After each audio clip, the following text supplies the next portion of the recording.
Gaming news today is all about the ups and downs. First, we have our first concrete info about Cyberpunk 2, how many people are working on it, but when will we finally see the game in relation to The Witcher 4? Second, a Black Panther game was canceled, and also the studio was closed. What does this mean for the other franchises that EA was working on, and which Black Panther game was canceled exactly? Third, the co-CEO behind the game Mindseye has some interesting things to say and a conspiracy theory about why the game is getting negative feedback, and it's not even out yet.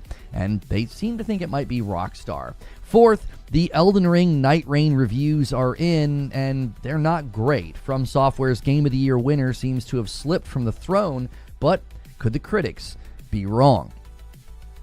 And we always do a sort of an ender as well at the end of the show open, and we say, you know, hey, this is a game for your wish list and your radar, so always be sure to check those games out. And also, I do this full time. I do a daily show, but I do a ton of other content. We do a green room segment, a morning coffee segment, and that is for members. If you want to support directly, consider doing that. Click join and then pick Member Plus. And then if you're watching on Twitch and you join as a sub with your Twitch Prime or whatever, you get access to all that stuff, as well as my Discord.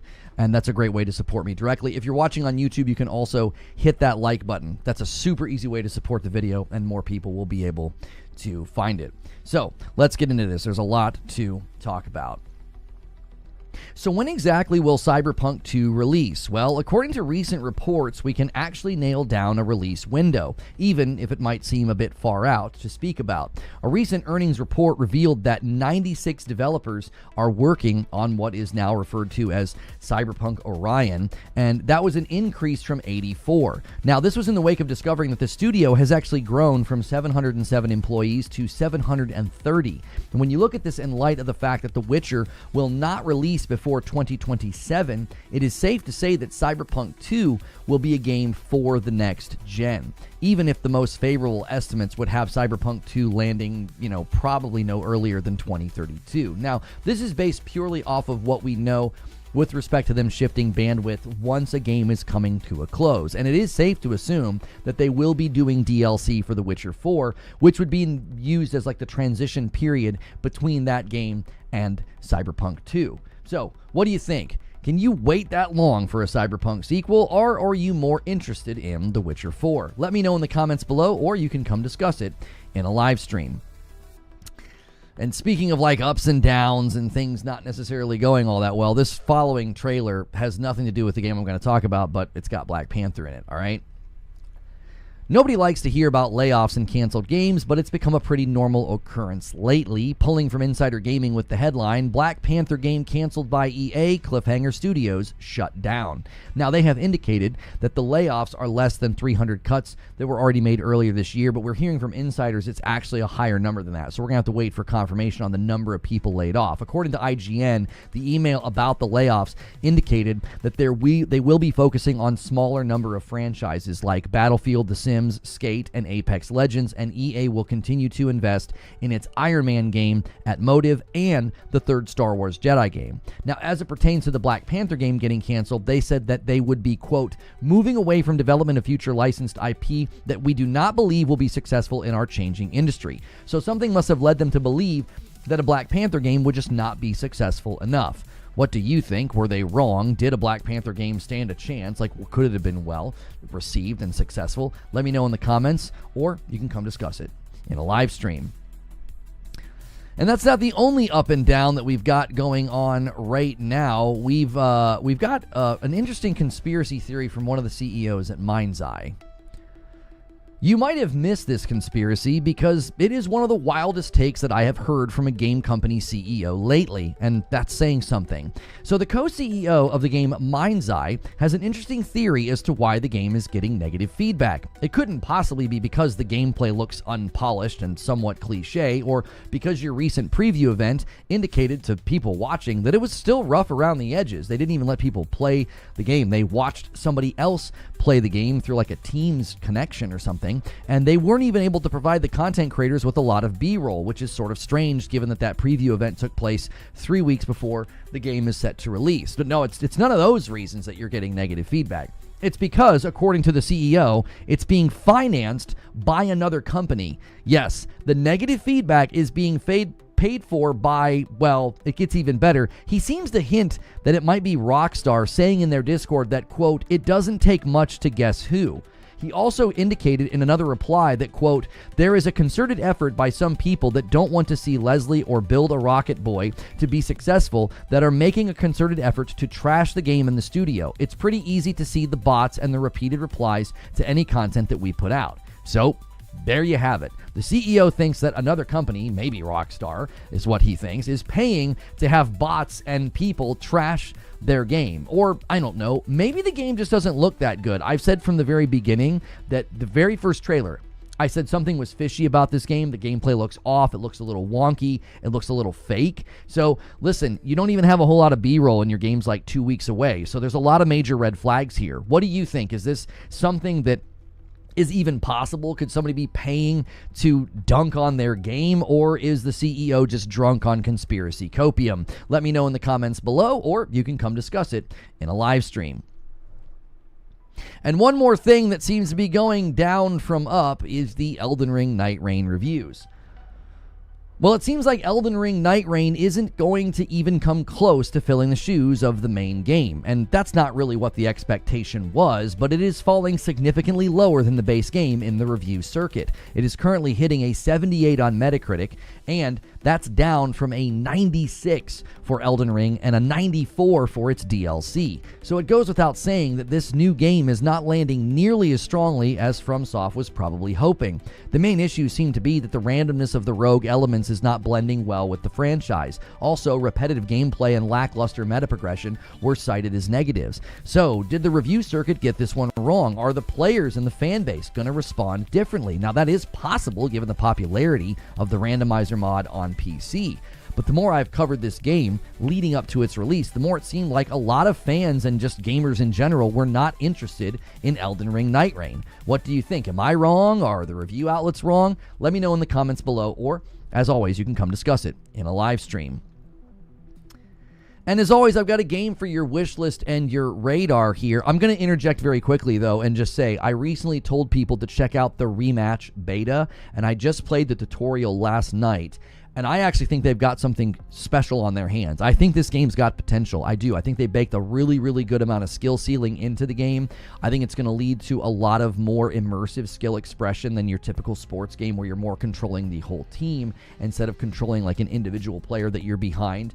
Shooting felt great. There's skill ceiling in the shooting, the stealing, the blocking, even goalkeeping. So again, go to playrematch.com, sign up for the beta. I'm not sponsored by them. I'm just like, man, they've got something special here. And these are the makers of Sifu, so they understand how to give like a character a little bit of that punch and kick, if you get the meaning. So listen, this next game that I want to put on your radar might not be there, and it should be. And this one is called Shadow Labyrinth. And whoops, I hit the wrong button. There we go, Shadow Labyrinth. This is going to be releasing on Switch 1 and 2, Xbox, PS5, and Steam on July 18th. So this is a sort of a later summer release after all the showcase seasons are over. And yes, you're looking at Pac-Man right now. This is a new Pac-Man game, but what you're looking at right here is not the entirety of the game. This is an action-adventure Metroidvania, and the art style is very, very cool. You may even recognize when you start looking at some of the posters and the main character. This is based off of the Pac-Man secret level episode from Amazon Prime. And I absolutely cannot wait to play this. I love the art style. I love the frenetic action with the big, huge, sort of grotesque bosses. It looks really, really cool. And this trailer here doesn't even really get into the movement and the platforming and the Metroidvania aspect and the combat. This is a maze reveal trailer. So there are going to be elements where you do like classic Pac-Man stuff. And then there's going to be elements where you're going out and you're fighting and you're competing, and like big, huge Pac-Man grotesque thing comes out, like eats enemies. So definitely put Shadow Labyrinth on your wish list and your radar, because I think it looks super dope. And that's the show open. That's it. It's time for us to discuss everything. Good morning, good afternoon, and good evening to you. If you're watching on YouTube, do me a favor and smash that like button. The news cycle has been slow, but y'all have been the best. Turnout's been great. Support with members is great. We are well on our way to me sharing more music with you Friday night. The current stretch goal that you're working on now is 700. I'll share some more music with you at 800. I have a full song I wrote just for Friday night, and I hope you guys unlock it. It's a banger. It's good. I wrote it specifically for you guys. I think you'll like it. Okay. And thank you. I got some people to thank. So Joker Quinn, Han shot first and so did you. He gifted a member during the show open. So that's going to make this a 1. And then Nobody renewed, and that's going to make it a 2, tying it up. And then Alex renewed, but it's a member light. I can't count member lights in the count. So you need to upgrade to plus if you want to count. It's only $1 more, but then I can distinguish between you and a gifted. So thank you, Alex. He says, with the cancellation of the Black Panther game, do you think Motive's Iron Man will see the light of day? They specifically spoke to Iron Man is still going forward. Yes, they specifically spoke to that. So Iron Man is not in danger. Iron Man's probably more popular.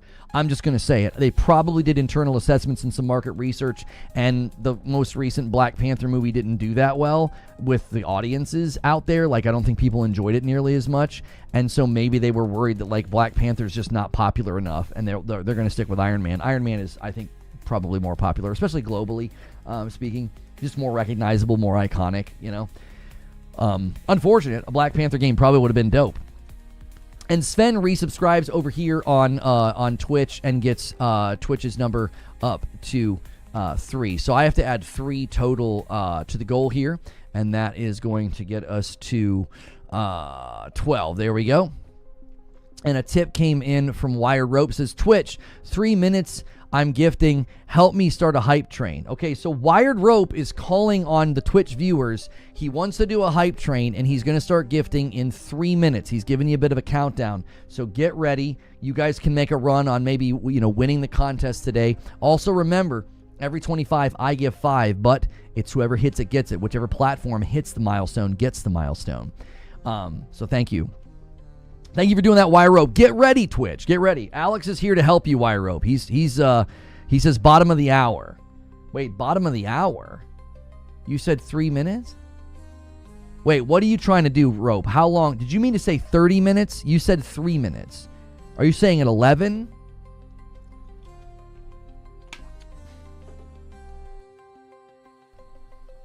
30-minute mark. Okay, Twitch, he's giving you a 30-minute heads up. Sorry, you missed the 0 in your message, Wire Rope. You said 3. So yeah, 30 minutes. So as soon as the hour rolls over, he's wanting to do a hype train. The glorious, victorious King James on YouTube says, when I heard that the Black Panther game was being potentially canceled, it broke my heart. I feel like we were headed towards a new direction in history as well. There's not many lead African character games. Well, you are, okay, that is true, and you're getting Blade, and I don't think Blade's in any danger. I'm actually encouraged that we heard that Blade is going to be third person, because I was a little bit worried that they were going to, that Arcane Leon was going to default to their normal, like, first-person perspective, and I don't think that would have been a good call for Blade. Listen, I feel for you. I do.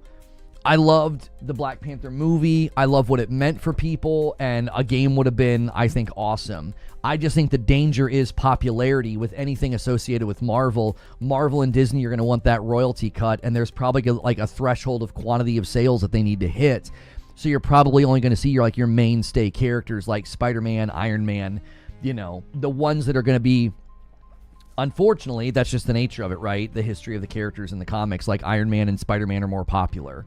So they're gonna back those. I also think Iron Man's gameplay could be more compelling within the realm of superhero games. I'm worried that Black Panther would have been a little bit of white noise, like the beat 'em up guy with gadgets who sneaks around.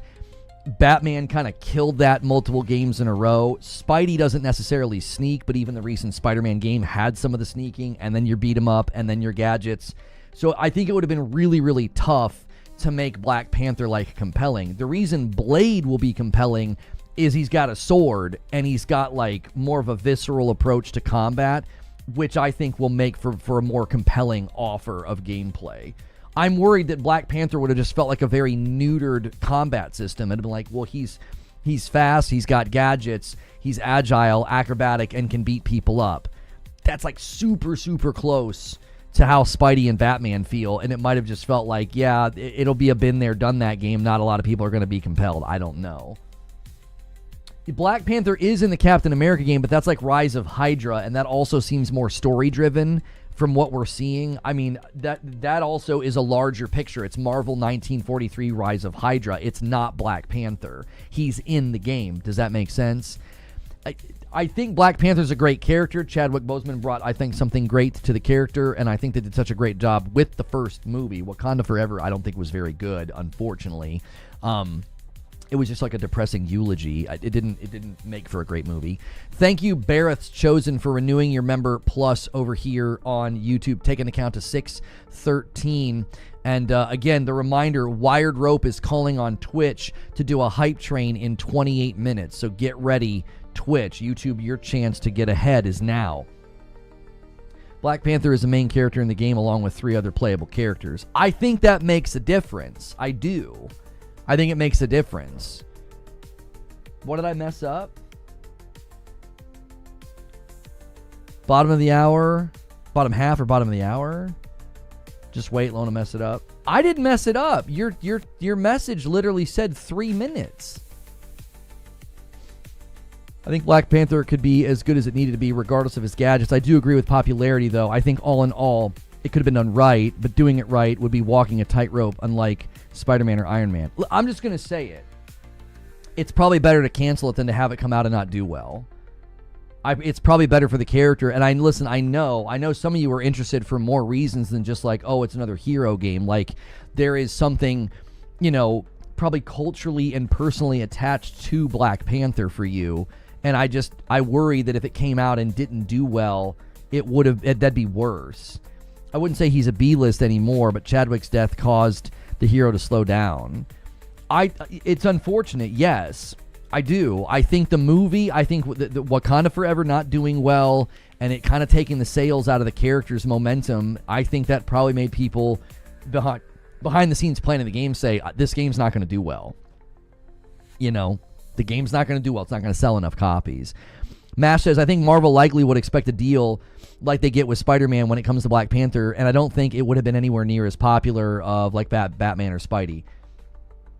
Cyberpunk 2, 2028 or 2029. I'm not sure what they're going to call it. I feel like their best bet would be to not do a number. Like its code name is Cyberpunk, like Orion or whatever. I feel like you would call it, Cyberpunk City on Fire, or, well, no, because that might make it seem like it's a DLC, like Phantom Liberty. I'm not sure what they'll do. They might just have to literally do like what you're saying to make it blatantly obvious it's a sequel, like Cyberpunk 2020. They might even jump way farther than that, 2077. They might do like Cyberpunk 3021 or something, like really jump out ahead to make it clear it's a completely new game or something. I'm behind and I had to say that. Zubair says, Iron Man is more popular. Me from the 90s finds that hard to believe. Iron Man? Now? Oh, yes. Iron Man's way more popular now because of Robert Downey Jr. in the movies. I firmly believe that. I firmly believe that right now an Iron Man game would immediately be more popular than a Black Panther game because of the movies. And Black Panther was potentially headed to similar levels of popularity, but sadly, Chadwick passed away, and the momentum of the character died. Wakanda Forever is just depressing. It's not that played, or I guarantee you that played a role in this game getting canceled. It wouldn't surprise me at all. It would not surprise me at all, and that's super unfortunate. That's like that's a reverberation of the sadness of losing, such a great actor and such a great character. It's sad, but I think that's what happened. The movies had Iron Man's face on T-shirts and shoes and everything else. And Black Panther caused a cultural moment. He was everywhere. I have Black Panther shirts because the movie did so well, the first one. It's a shame Angela Bassett delivered Oscar-nominated performance in Wakanda Forever. Yeah. It's unfortunate her performance is inside of such a bad movie. It's really unfortunate. She is at a level of excellence. But the movie just wasn't good. Same thing happened with a really good Avengers expansion also, albeit there were many more problems there. It did seem like people enjoyed the Black Panther DLC in Avengers. Like, it seemed like the people that were in the game and kind of around the game did seem to enjoy it. Again, probably the unfortunate reality there was that game was kind of cooked from the beginning. They just did not build a good live service game, unfortunately. Marvel messed up. They should have recast the role. I mean, you could debate that until the cows come home. It was a lose-lose situation. If you recast him, people would have felt like that was maybe insensitive. If you don't recast him, people are kind of like, you know, who really wanted to watch her take over the mantle. I still feel like it should have been. No, what's today's date? Oh, today's 29th. Whoops. I still to this day feel like it should have been M'Baku. I think they could have done really, really good things. And I think Winston Duke is a fantastic actor. I love him. I've loved him since I saw him in Person of Interest. I think he's very good. I think that he would have been a better move.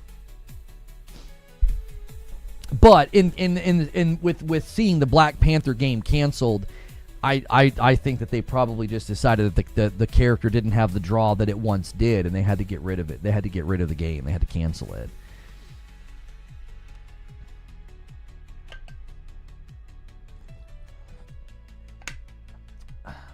Yeah, they also canceled Wonder Woman, and probably for a similar reason. They probably canceled the Wonder Woman game for similar reasons. It's like it's not going to be that popular. It wouldn't. I don't know how compelling you can make Wonder Woman in a video game. Like, she's great, but like I just don't know if people would have been like all about it. And again, it could be related to the movies. It could be related to like second movie did terrible, you know, and she's Captain America with a whip. I mean, and that would probably be how it would feel. It's like, okay, she can jump high and kind of fly and like lasso lightning in the clouds to fly, which honestly probably could have been pretty freaking awesome. But the base level combat would still be, you know, beat 'em up, whip, shield person. And it's like, I just don't know if that's compelling enough. I think Iron Man's going to make for more compelling gameplay, especially if they can get the flight systems and the combat systems from Anthem. You know? How do you make a superhero game that doesn't immediately feel like Spider-Man and Batman? That's exactly what I mean. Like, I think Iron Man's going to stand a greater chance. I think Blade will stand a greater chance because he has a sword. I think a sword changes things. That's more visceral. You can get into a completely different combat system with the sword because you can have, you know, different attacks, blocks, parries. And yes, you have that with Spidey, but I think that takes the feel of the combat in another direction. Like, I would never be like, yeah, Ghost of Tsushima feels like Batman. Like, no. The minute you have a sword, I think it changes things. Yeah, Blade also has guns.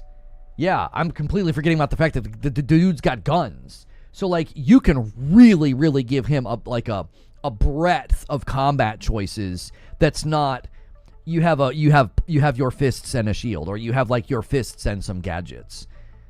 I think that would have really limited both Wonder Woman and Black Panther. Literally in the comics, Shuri does take up the mantle, as does Jane Foster as Thor. The problem is these characters weren't very cool or awesome before they took the place of the larger-than-life heroes. Like, no one found Natalie Portman's character even memorable, even though she's a fine actor. I think she's memorable from the first Thor movie. I think they really hurt her memorability in the second movie. Because that's a bad movie. That's like one of the most disliked of the lead up in the 10 years. That's like one of the most disliked. If they would have had her in Ragnarok with her comedic, fun, charming vibe, and she's obviously gorgeous, that would have helped. But she's not in Ragnarok. I think that hurt her being memorable. She's great in the first one. She's charming. She's super cute. Like, her chemistry with Chris Hemsworth is, like, kind of adorable. And I think Dark World and then her absence in Ragnarok probably hurt her presence in the MCU. A Thor game could work.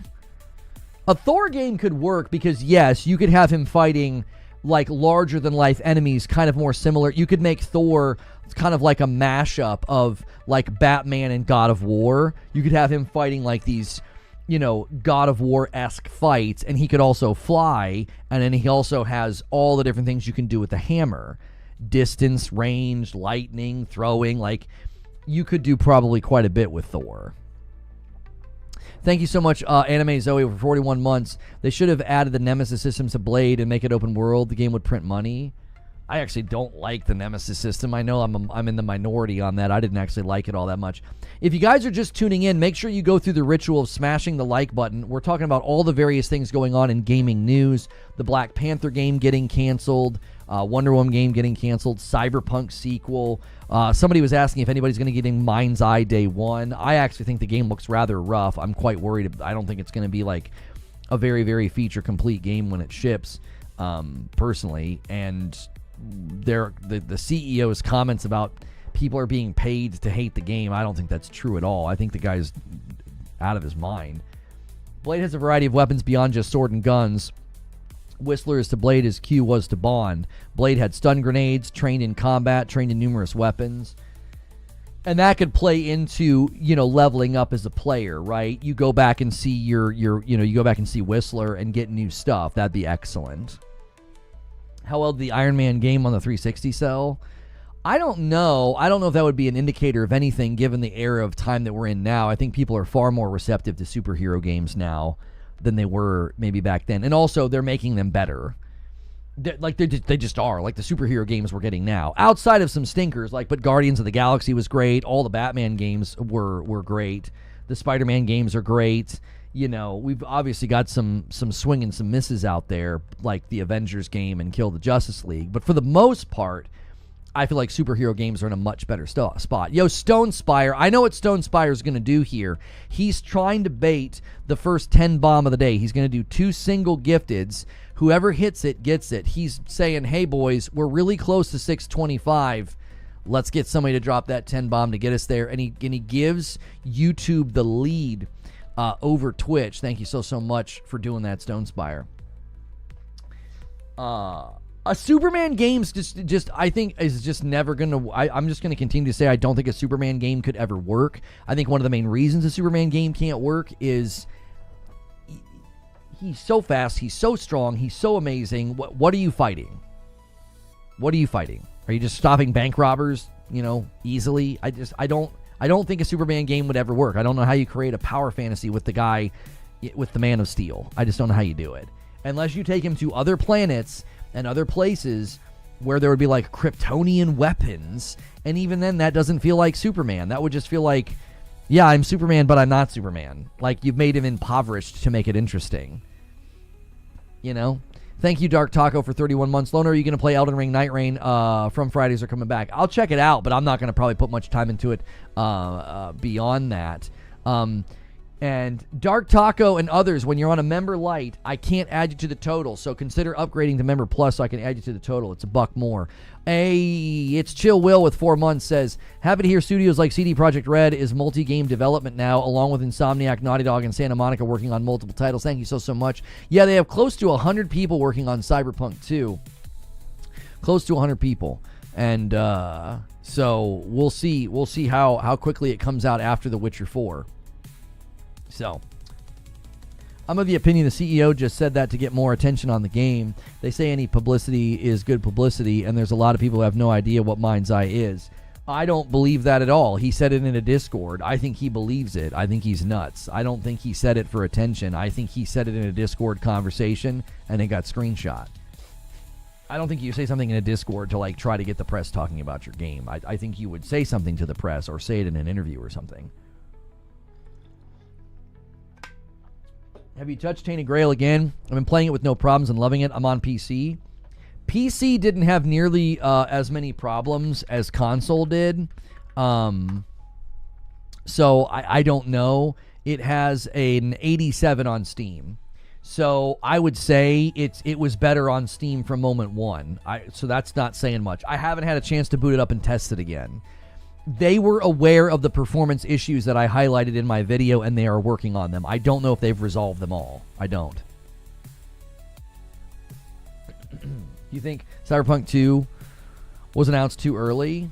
Well, they didn't announce it to the public. It was a press release because they were trying to hire. So when they announce something and it's codenamed like Project Orion, and they're trying to get people to come work at the company, they didn't walk out and drop a trailer for it. Do you see what I'm saying? You have to remember, there's a difference between a development company saying, hey, these are all the current projects we're working on, here are all the code names, and then they're hiring talent. And they've gone up from 707 employees to, I don't even know, I forget what the total was. but they've increased their employee count. That's not the same as showing up to an event with a trailer to tease everybody. So just be aware, they've not done that. CD Projekt Red has not come out and put out a trailer or an official, like, public, like, when I say public, like, to the public announcement. This was just them with code names saying these are all of our current projects. A lot of this comes out in earnings calls. And I think sometimes that line gets blurred and we think, why'd they announce the game so early? And it's like, well, they didn't. They were doing an earnings call, or it was a press release because they're hiring. You know what I'm saying? I think sometimes we have to have like a categorical slice there so we understand that it actually has not been announced in that way. Like, it's been announced, technically, but not in the same way as, like, when we got the Elder Scrolls trailer, and everyone's like, why'd they announce it so early? Well, because people kept pestering them. It was like every time they would sit down to do an interview, it was like, are you doing Elder Scrolls 6? And they're like, can we just put together a generic trailer so everybody shuts up about this? Like, that was... I still, to this day, don't fault Bethesda for doing that trailer. It was practically required. Sony trolled the hate baiters and misinformation spewers with that marathon trailer. I'm not sure what you mean. Mike on the mic with a $5 super chat tip says, Lona, have you ever played Zura's Wrath? If devs can make a game like that, I think Superman could definitely work. Good morning, y'all. No, I've never played that. I don't think I played that. Azura's Wrath. 2012 action video game developed by CyberConnect. This is from 4 months ago. Somebody's saying Azura's Wrath deserves more love. So, like, crazy big fights, very much like, it feels very like, almost like Dragon Ball Z inspired. I mean, I don't know what it is or if it's Dragon Ball Z inspired. The fights seem very much like what I've seen from, like, Dragon Ball Z games. Yeah, I don't know. I still think it would be really, really hard to make a game like that fun. You know, it's the best game that we know. Is the best game that we know. It's a 7 out of 10. I mean, it's also from like 13 years ago. So again, I just don't know if that translates well into today for a Superman game. You and many other claim Marathon was delayed and marketing was canceled. No, we didn't. Sony disproved it yesterday with their Play the Unmissable trailer. No, I don't know why you're in here saying things that aren't true. I never claimed it was delayed, and I never claimed the marketing was canceled.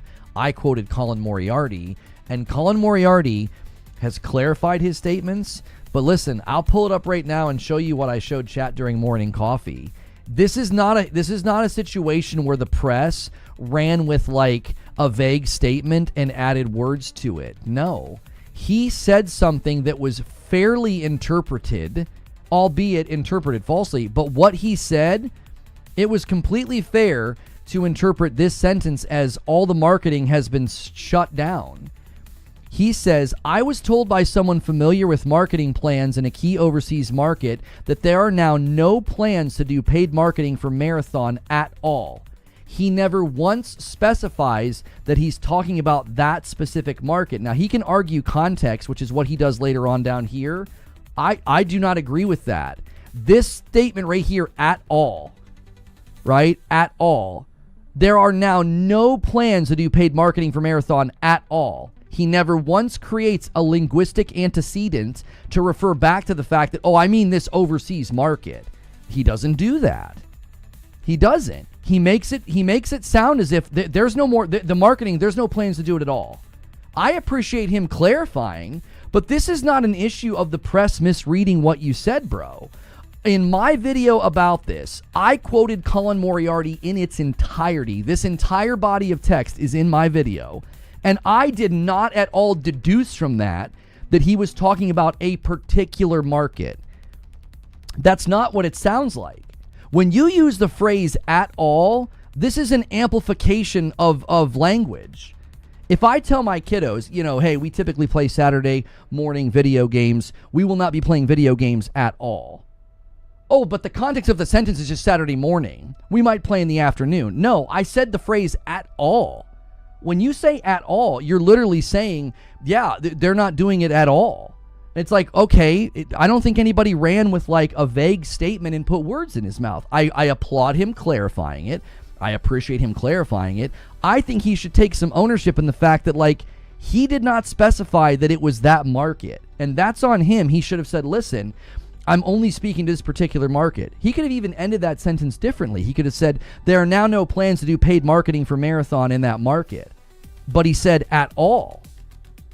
At all elevates a sentence when you put it at the end. If I tell my children, we will not be doing trick-or-treating at all, you're thinking it's not going to happen at all. It's an amplification. It's not at all something that would make you think, oh, he only means this one particular market. Now listen, I'm not going after the guy. It's a 4-hour podcast. I do the same thing. I talk for 2 or 3 hours. It can be very easy to use a certain phrase or use a certain linguistic, idiom and have people misunderstand what you're saying. But listen, I would say that my literacy level is pretty high. And I read the thing in its entirety for my video, and I did not conclude that Colin Moriarty was speaking about a specific market. And I didn't run with some headline hunt, clip grab, clip bait, rage bait video. I didn't. I was like, dude, this thing has been bad. I think since Jump, we could tell that the thing had problems. And this is now showing signs of even more problems. Having to pull all the artwork out is affecting the marketing. It's affecting... That's expensive, by the way. They're more than likely going to have to create brand new marketing and probably hire a new marketing company. That's expensive. I wonder how many people stop hearing you when you use the term linguistic antecedent. Listen... I've studied language, I've studied argumentation, I know how to deduce context. There is nothing concrete in his sentence to determine that the context was about a particular market. I'm sorry, I think he should take some ownership and say, I wasn't careful with my phrasing.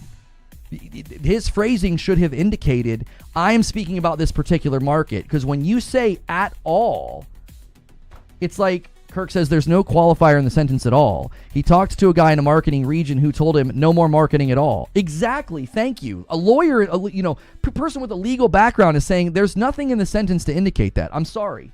Anybody with a high level of literacy in analyzing sentence structure would come to the same conclusion that we all did. I'm sorry. There's nothing there to say I'm only talking about this particular market. I like Colin. I like what he does. I like his content. I respect him. This is not a situation where the press ran with a vague statement and misrepresented somebody. Listen, the gaming press, I love loading both barrels and taking the gaming press to task. This is not one of those times. It isn't. He said something in a way that was misconstrued, and it comes back to the way he phrased it. He clarified, but he never even specified which market. It was a Nothing Burger rumor. It's not a Nothing Burger rumor for marketing to be canceled in an entire region, homie. That's not a Nothing Burger.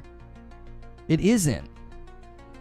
The art theft is having ramifications and ripples that are far-reaching. You understand that it's expensive to pull the plug on marketing that is being paid for. The qualifications of Nothing Burger. Okay, I thought that's what you meant, Wired Robe. I'm sorry. I really am. I don't think this is an instance where somebody did something wrong and the gaming press ran with a false headline. No, absolutely not. His sentence taken at face value is a very far-reaching statement. That's on him for not being careful with his language. He doesn't qualify it at any point in that paragraph. He doesn't. Again, multiple people that are highly educated watched my video, read the quote, heard the quote, and nobody said, hey, Lono, I think you might be off here. I think he meant just that market. We have lawyers that hang out here, and nobody saw or heard that. Nobody thought, oh, now he just means that market. Oh, and let me speak to you're trying to pull a gotcha by lying, which automatically makes me think that you're sus, Spiromaniac. You're trying to pull a gotcha on me. You said that I claimed that the game was delayed and canceled or that the marketing was canceled. No, I did not. I claimed no such thing. That's a lie. That is not true. Okay. In my coverage of that, I said that it very likely is going to get delayed. My prediction has been it'll get delayed and ultimately shelved. That has been my coverage from jump, okay, from the very beginning.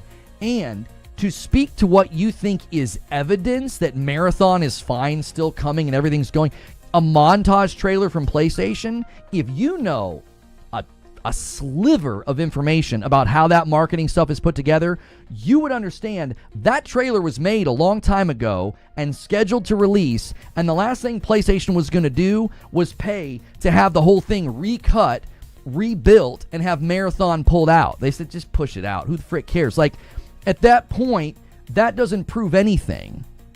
That's literally a trailer that was probably built months ago by a marketing team, and it was scheduled, and it just came out. They weren't gonna spend money to recut that trailer. That trailer proves nothing, bro. That game is as cooked as the dinner in Christmas Vacation. It is done, bro. There is no way that game has a shot. I severely doubt if it comes out on time, it'll go anywhere. That's even if it comes out on time. Sony did edit out the anti-real assets. It was recently edited. Where did you get your information that it was recently edited? Who told you that? How do you know it was recently edited? Where did you get your information? It's a trailer that was published. Did anybody come out and say, hey, I was the editor on that. We removed all the anti-real stuff.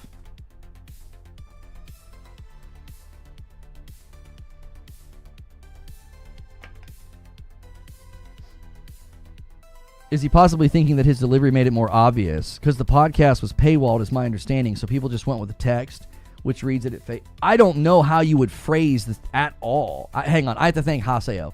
Haseo, thank you for the 2 individual gifted memberships, getting us to 618. Thank you very much, Haseo. Sorry I didn't shout those out at the time. I was like mid-debate. Do you have proof it was made months ago? Oh, so you just claimed it was edited and that the anti-real assets were removed, and that was just another false claim. So you're just in the habit of just making things up. Like when you came in and said things that I claimed that I didn't claim. Right? You came in and immediately started with, you and many others claimed Marathon was delayed. Never claimed that. Lie. Marketing was canceled. Another lie. I merely quoted somebody that claimed that all the marketing had been pulled. Okay? And then you said Sony disproved it yesterday with their trailer. So you're on a three false claims strikeout right now, brother. You're on a 3 false claims strikeout. You want to come in here and make up crap about my content and then also claim that, oh, they edited stuff out of the trailer. How do you know that? I don't need to know when the trailer was made. I said trailers like that are typically made months in advance. They don't whip those up on a weekend. Have you ever gone to the PlayStation YouTube channel? That thing is constantly getting hit with videos. Constantly. All that stuff is scheduled and ready to go, brother. They didn't whip that trailer up a day ago. No accountability? How are you keeping me accountable with lies, brother? Do you understand what accountability is? You don't seem to, because you're making false claims in my chat, and now you want to get preachy about accountability? That is like literally ironic down to the bone marrow. Like, you literally came in and lied. I'm merely defending my content as saying I never claimed the game was delayed. That's a lie. I never claimed that the marketing was canceled. I relayed information to you about what somebody else said about the marketing being canceled. So I don't know what you're talking about. There's no accountability. You made false claims? No, I did not. No, I did not. You're done here. You're done here. You're just another liar. I'm sorry. And now we're just going to shove you out of the chat with gifted members on Twitch because you don't matter. Liars don't matter. They get the curb. Lie on Twitter, lie in my chat. You don't have any character. And you want to preach about accountability? There's your accountability. You're out. And a 5-bomb comes in from Wired Rope. He says, let's do a hype train on Twitch. And then 25 come in from Alex over here on Twitch. 618 plus 30 is 648. I was like, I got to make sure I do this right because I'm adding here, and then I'm going to come here, and I'm going to do another one, and that's going to be 33. And then Joker Quinn, I'm sorry, hang on. I got to catch in a 20 bomb from MASH coming over here on YouTube says, we're going to answer back.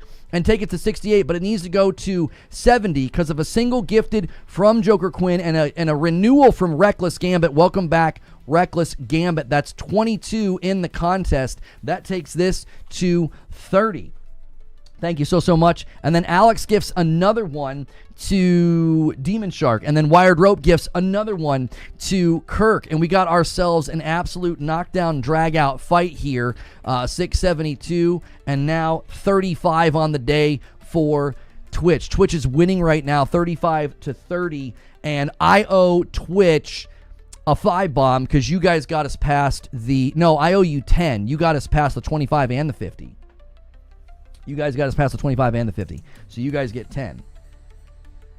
And another one comes in. The hype train continues on Twitch. A 5-bomb from Noob with a Gun. Thank you so much. And that takes us to 277. And that takes the total for Twitch to 40. And another 20-bomb comes in from Mash. He says, I will fight you by myself. And he takes us to 697. And he skyrockets Twitch past, YouTube past Twitch, 50 to now 40. And a single's going to come in from Stone Spire and take us to 698. 2 away from the 700. I do have to give credit to Twitch, though, for getting us to the 75. You got us to the 75. So you guys are now owed 15 members. And Siriu comes in with a 5-bomb, and Stone Spire's coming in with another single over here on YouTube. And that's it. That's 704. You guys are now working on a full song for Friday night, not just samples. Do it now, add to the hype train. Oh, I'll do it now and add to the hype train. Yeah, give me a second. I owe you guys 15. How do I do a custom amount? Oh, here we go. Custom amount. 15. Okay. Here come the 15 that I owe you. Thank you very, very much. And 5 months of renewal from Kenshiro's Secret Stash. Thank you so much. There it is. We are exactly a 20-bomb away from 725. So whoever hits it gets it. So whoever drops the next 20-bomb is going to get the next 5 members that I owe. I'm all paid up on Twitch. So it's dangling in the air for the taking. Hang on. Let me reset. This thing is idiotic. Hang on. Twitch alerts. Twitch alerts. What did Noob with a Gun do? And a 20-bomb comes in from Noob with a Gun. He takes it. He steals it from YouTube. Unbelievable. And takes the lead away from YouTube. It is now 60-50 on the day. Yours was a VIP upgrade. I will add another one then. So that wasn't just a single. So there's another one for your upgrade. And then there's another one for Predator gifting one as well. Thank you so much, Predator, for doing that. And that takes the count to 52-60, an 8-point lead for Twitch.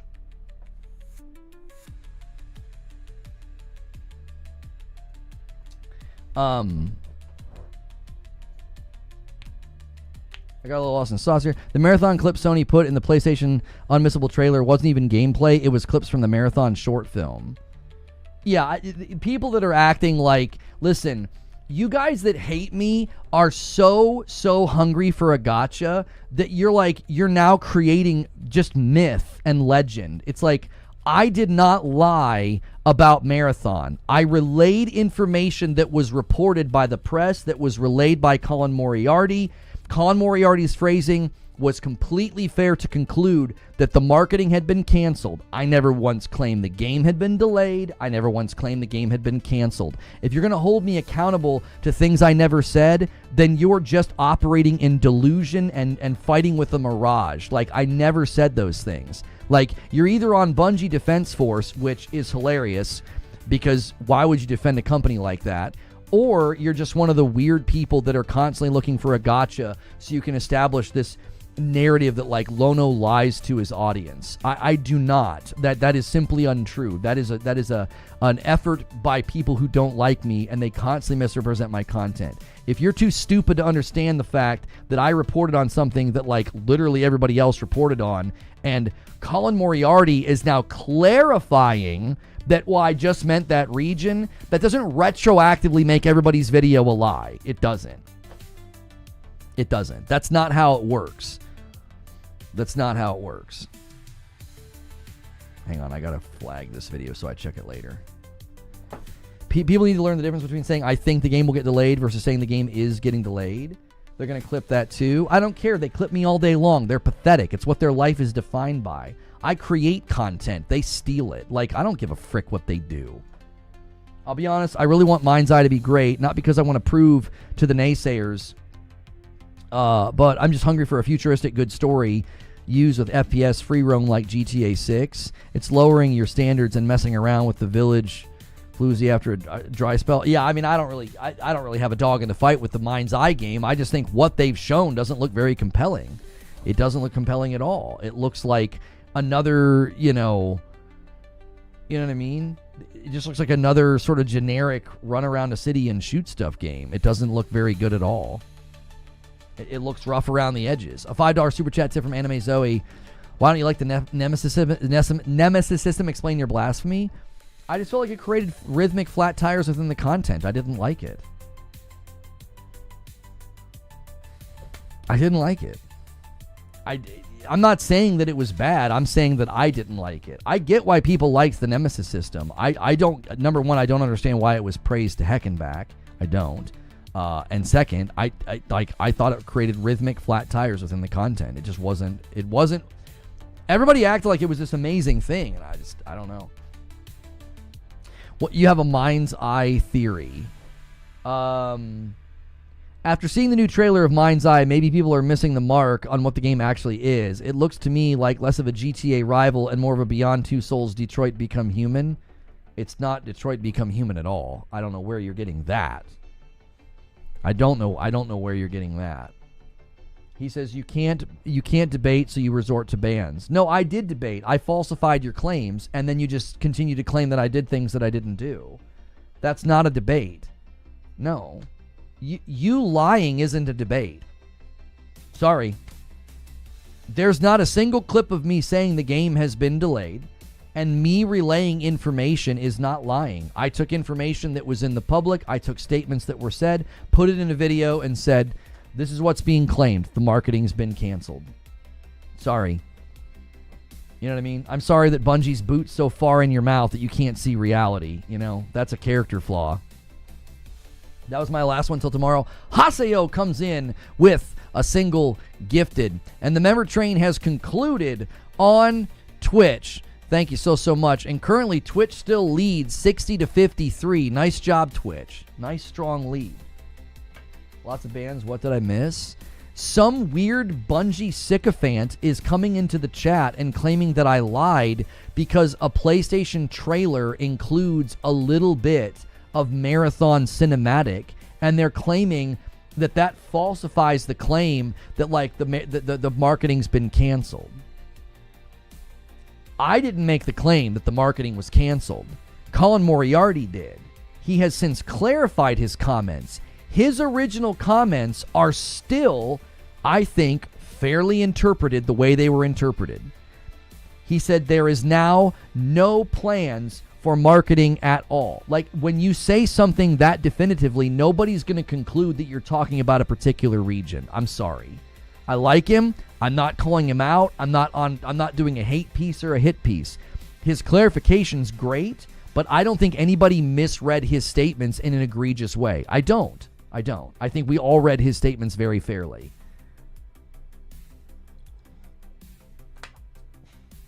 Ginger says, claiming that you lied, but then not providing any evidence like a clip, even a clip taken out of context, but no evidence provided so far.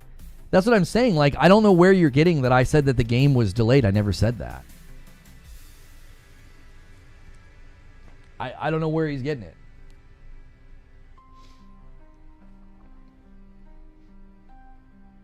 Banning people is better than engaging with animosity anyway. Well, I mean, you can't just ban somebody immediately for coming in and saying something like that, because that's, I mean, I at least gave him a chance. I was like, listen, I didn't say that in my videos. I didn't.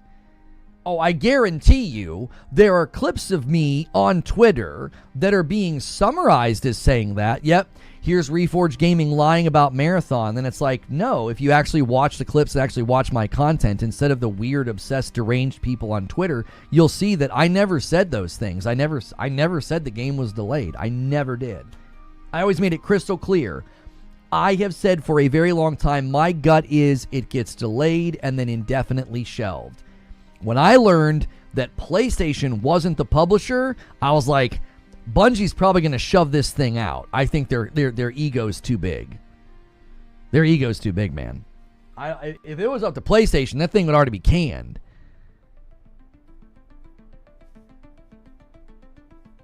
For saying you're pathetic and have no credibility, seems unproductive to engage with. Obviously just wants to derail the content. Yeah, like you are now. I'll say it for you. This game will quietly go into the night. Ginger says, yeah, yesterday or the day before, I said that PlayStation spent $400 million on Concord because I hadn't seen the info to override that, and I wasn't banned. We had a discussion, and we all learned. That's what I'm saying. Like, I was like, if you're going to come in and make claims about the marketing of Marathon, nobody even knows. Nobody even knows. Like, you don't even know, like, why that trailer came out. That trailer could have literally came out because it was already scheduled. And they're like, we're not editing our trailer because Bungie's having issues. Roll it. Like, and then he's like, well, they edited out the anti-real elements. And I'm like, we have no evidence that anything was edited out of the trailer. I get banned routinely for the slightest comment that makes you rage quit your stream. Shut up, Zubair.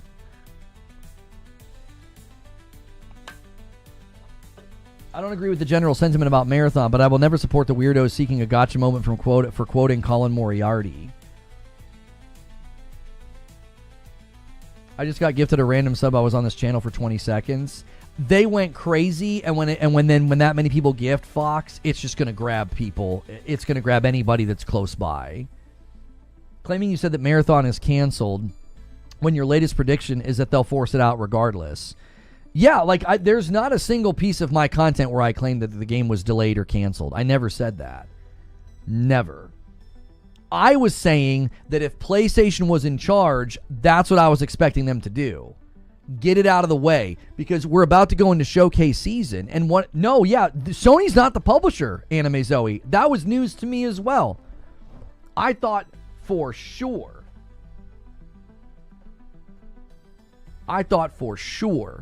that they were the publisher.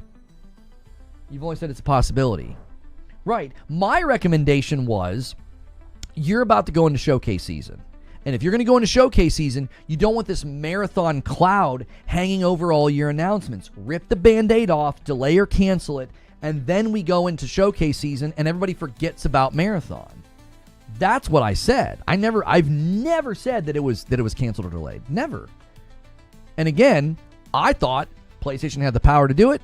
They don't seem to have the power to do it. They're not the publisher.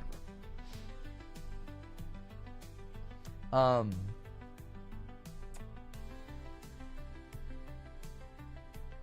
think when they acquired Bungie, that's in their contract. Yeah, they still operate independently. They operate so independently, they're publishing their own dadgum game. Like, that's the degree to which they're independent. Like, people that are trying to pin it on PlayStation, it's like, the game has nothing to do with PlayStation. It's a Bungie effort from beginning to end. It really is. It's not something that PlayStation initiated, called for, asked for, and it also, it's not even published by them. Constantly saying a game should be delayed or canceled suggests that you don't also say that the game is delayed or canceled. Right, logically speaking, it wouldn't make any sense to be saying both. PWH-Town says, how dare you spread factual information that detractors and haters will misread. I know, it's my fault. It's my fault. Like, here's the thing in this situation that's crazy to me. Colin says something that is easily read at face value to mean what everybody thought it meant. Him coming out after the fact and clarifying and saying, hey, just for clarity's sake, I was only speaking to that region. I don't know about all of the marketing plans.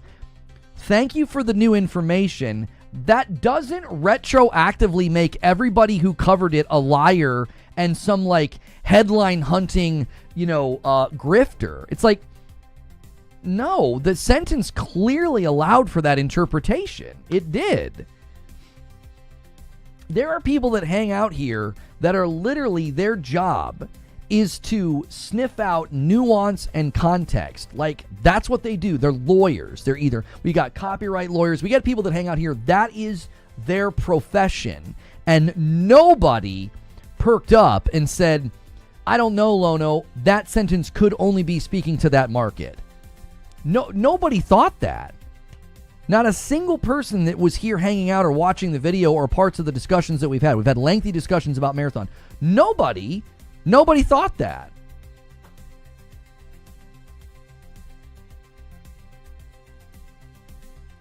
Sorry if I missed this. Have you played any D2? No, I have not. I have not touched the game since when I get banned? February of 2021? We don't hesitate telling Lono is wrong. I mean, it's our duty. That's what I mean. Chat here and the comment section. Here's the checkmate.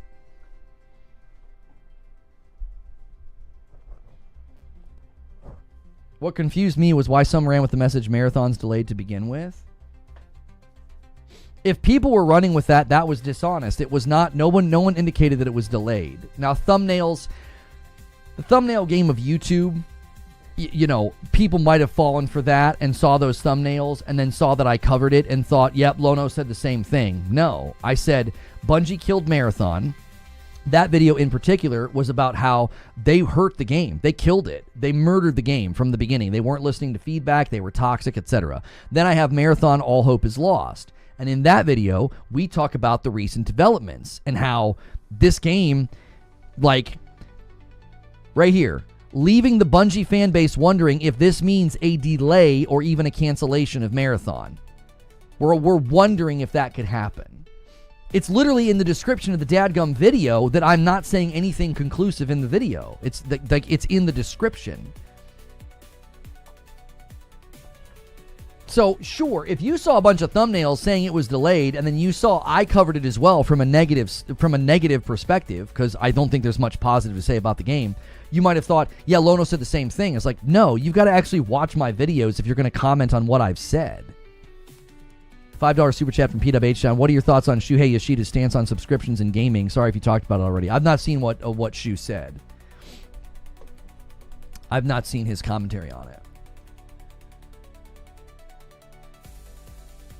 What most likely happened was people picked up Colin's marketing info and made their own speculation. Sure. If I go to YouTube right now and I type in marathon delayed, I bet you we're going to get a bunch of videos. Let's just see. Let's just do a little experiment. Might be delayed or canceled. Needs to be delayed. Plus marathon delay reports. Delay reports. So SkillUp's not saying it's been delayed. Why hasn't Marathon been delayed? The oh so handsome and surprised Luke Stevens. He's like, what? Okay. And here's Banana Man. Marathon delayed? Even he's putting question marks. Marathon delayed as Sony cancels plans. There you go. You want to go take it up with Jakey Boy. Jakey Lucky, all right? Marathon delayed as Sony canceled plans. There's one. Marathon delayed plus OTK showcase. Thumbnail has a question mark. Marathon delayed? Question mark. Sony cancels Marathon's paid marketing? Question mark. Marathon will not launch in 2025. Canceled. Our boy Cross. Okay. I mean, if you want to take it up with him, that's a pretty definitive statement. So out of all the videos that we had on first page, you have maybe two that you could say claimed it, and the rest did not. None of them are getting clipped. Yeah, I don't know why you're clipping me. If anybody's clipping me, I didn't say that it was delayed. Mine doesn't even have delayed in the title or thumb. It doesn't. My live stream says, we did a live stream on it, and my live stream says Marathon canceled? Question mark. Title of the video. Thumbnail is canceled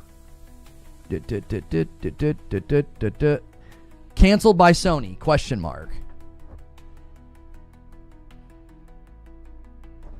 Again, I feel like we always come back to this. The people that clip me, criticize me, rip my comments out of context, and misrepresent me, they're either willfully lying about me or they're too stupid to understand my position. Like, they only think in black and white, and they're like, well, he said the word canceled and delayed, so that must be what he said. That's what he thinks. It's either malice or incompetence. It's one of the two. Scaro was going at it with the Destiny Bulletin about, he said it was rage bait. I don't care about what anybody else said. Listen, I am not policing what people said on Twitter or what they said in their YouTube videos. I don't give a frig. You come at me and say like that I've misled or that I've said things that aren't true. It's like, I didn't do any of that. My coverage has been, P-Dub, I don't have a DM from you.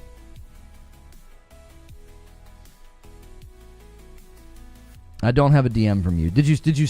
Oh, right here. Oh, you didn't DM me. You tweeted at me. The Shuhei article. He thinks it's dangerous.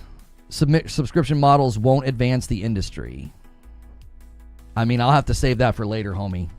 We're kind of in a bit of a heated discussion right now. I'll save that for later. I appreciate you guys putting things on my radar, but like when we're in the midst of a debate and a discussion, that's like a bit of a record scratch. You can throw things in the Discord for me to check out later.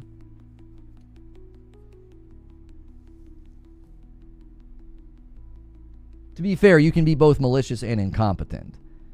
Yeah, listen, this is one of those situations where every single thing that you do will be viewed as villainous from people that hate you. So I'll do completely fair coverage of Marathon, completely factual, entire quotes. Like when we quoted Colin, I quoted the whole thing.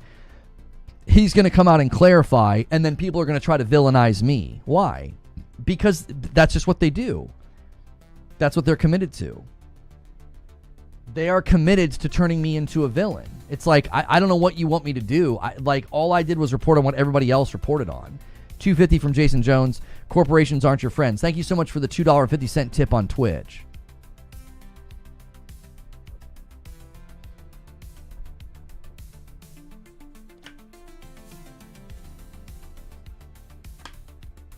What's the issue with Mindseye? Can we get more likes on the YouTube video? We need like 20 more likes. We're an hour in and we're a little behind on the like ratio. So thank you guys so much for the huge day.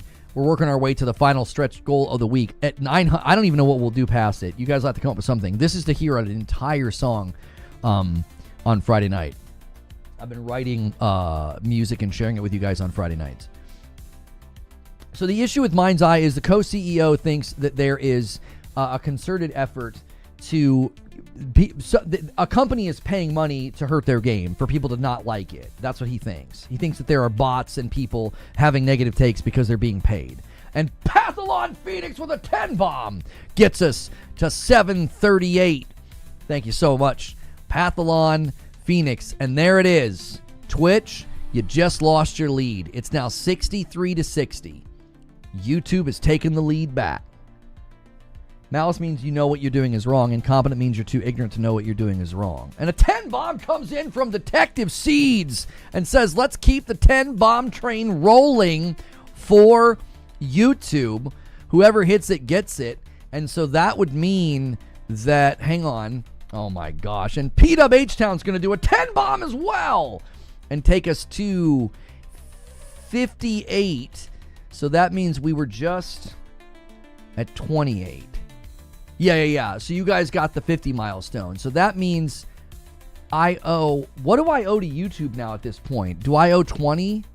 I've got to owe more. And a 10 bomb comes in from MASH. It is literally a 10 bomb train on YouTube. That is 4 10 bombs in a row. And CB4 Omega, thank you so much for 43 months, man. I appreciate you very much. And then a 5 bomb comes in from Narwaffle, and that's going to be another 6 on top of this. and that's 774. One away from the milestone. You might be able to steal it, Twitch. Just one to 775. Sneak in and steal it.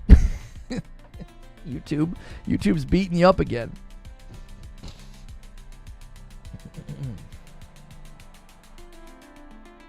It's one of the most pathetic excuses for your game not getting good feedback I've ever heard, especially when your game looks the way that it does. And there it is. Hollow Judgment gets us to 775 with his renewal. Thank you so much for jumping back in, Hollow Judgment.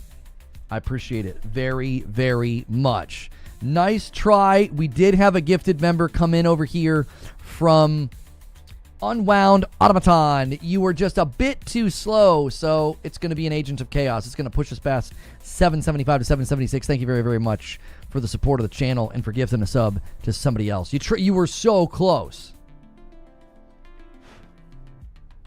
CB4 Omega is going to resubscribe as well over here on Twitch. Thank you for 27 months and for using your Prime. Guys, we did get back on Twitch about a month and a half ago, and if you pay for Amazon Prime, you can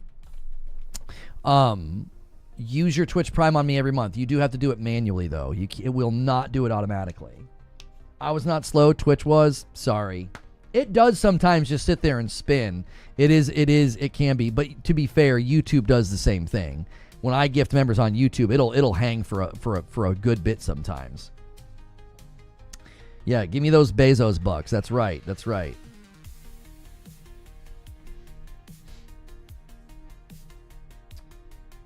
Detective Seeds is here. We were speculating on what Sony may be doing in terms of showcases, and I think you heard some things. According to Detective Seeds, they will be doing a 40-plus minute state of play the week before Death Stranding 2. That's what he has heard. He says, with been getting through... Oh, yeah, I saw that on Twitter, man, Seeds. Keep your head up, bro. Link up offline, get together for beers while we're both traveling. Yeah. You got to come to the Ville. Come to Louisville and spend some time with me, Seeds, man. You need to get out there and enjoy some good times, man. That darkness can get you. And a 10 bomb comes in from Rissick. Thank you so much. I appreciate you, bro. Rissick consistently bringing the heat here. I tell you what we'll just start doing. If we get past the 800, like every 100 after that, I'll just let you hear another full song. Like you just keep adding. That's the only thing I can come up with. I'm running out of incentives. I'm not complaining. I'm just refusing to take blame.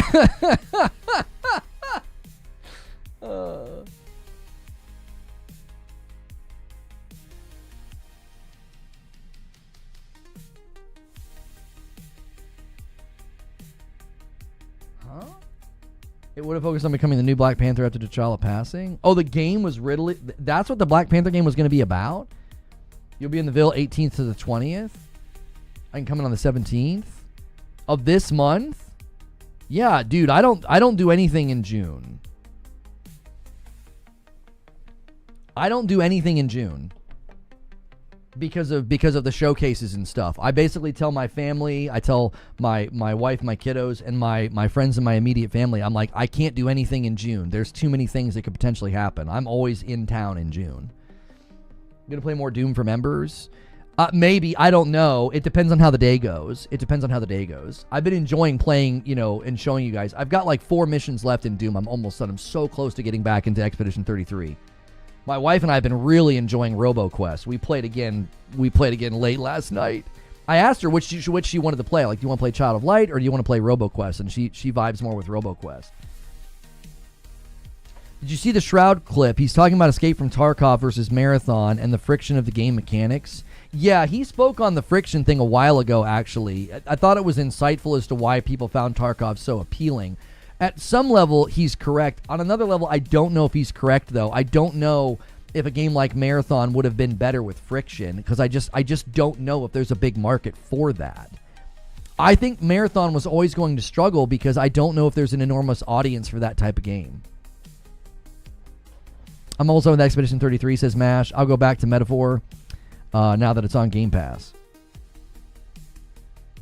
Am I misinformed, or is there an AC Black Flag remake? We have it on very good authority from Insider Gaming that there's an Assassin's Creed Black Flag remake that's supposed to come this year.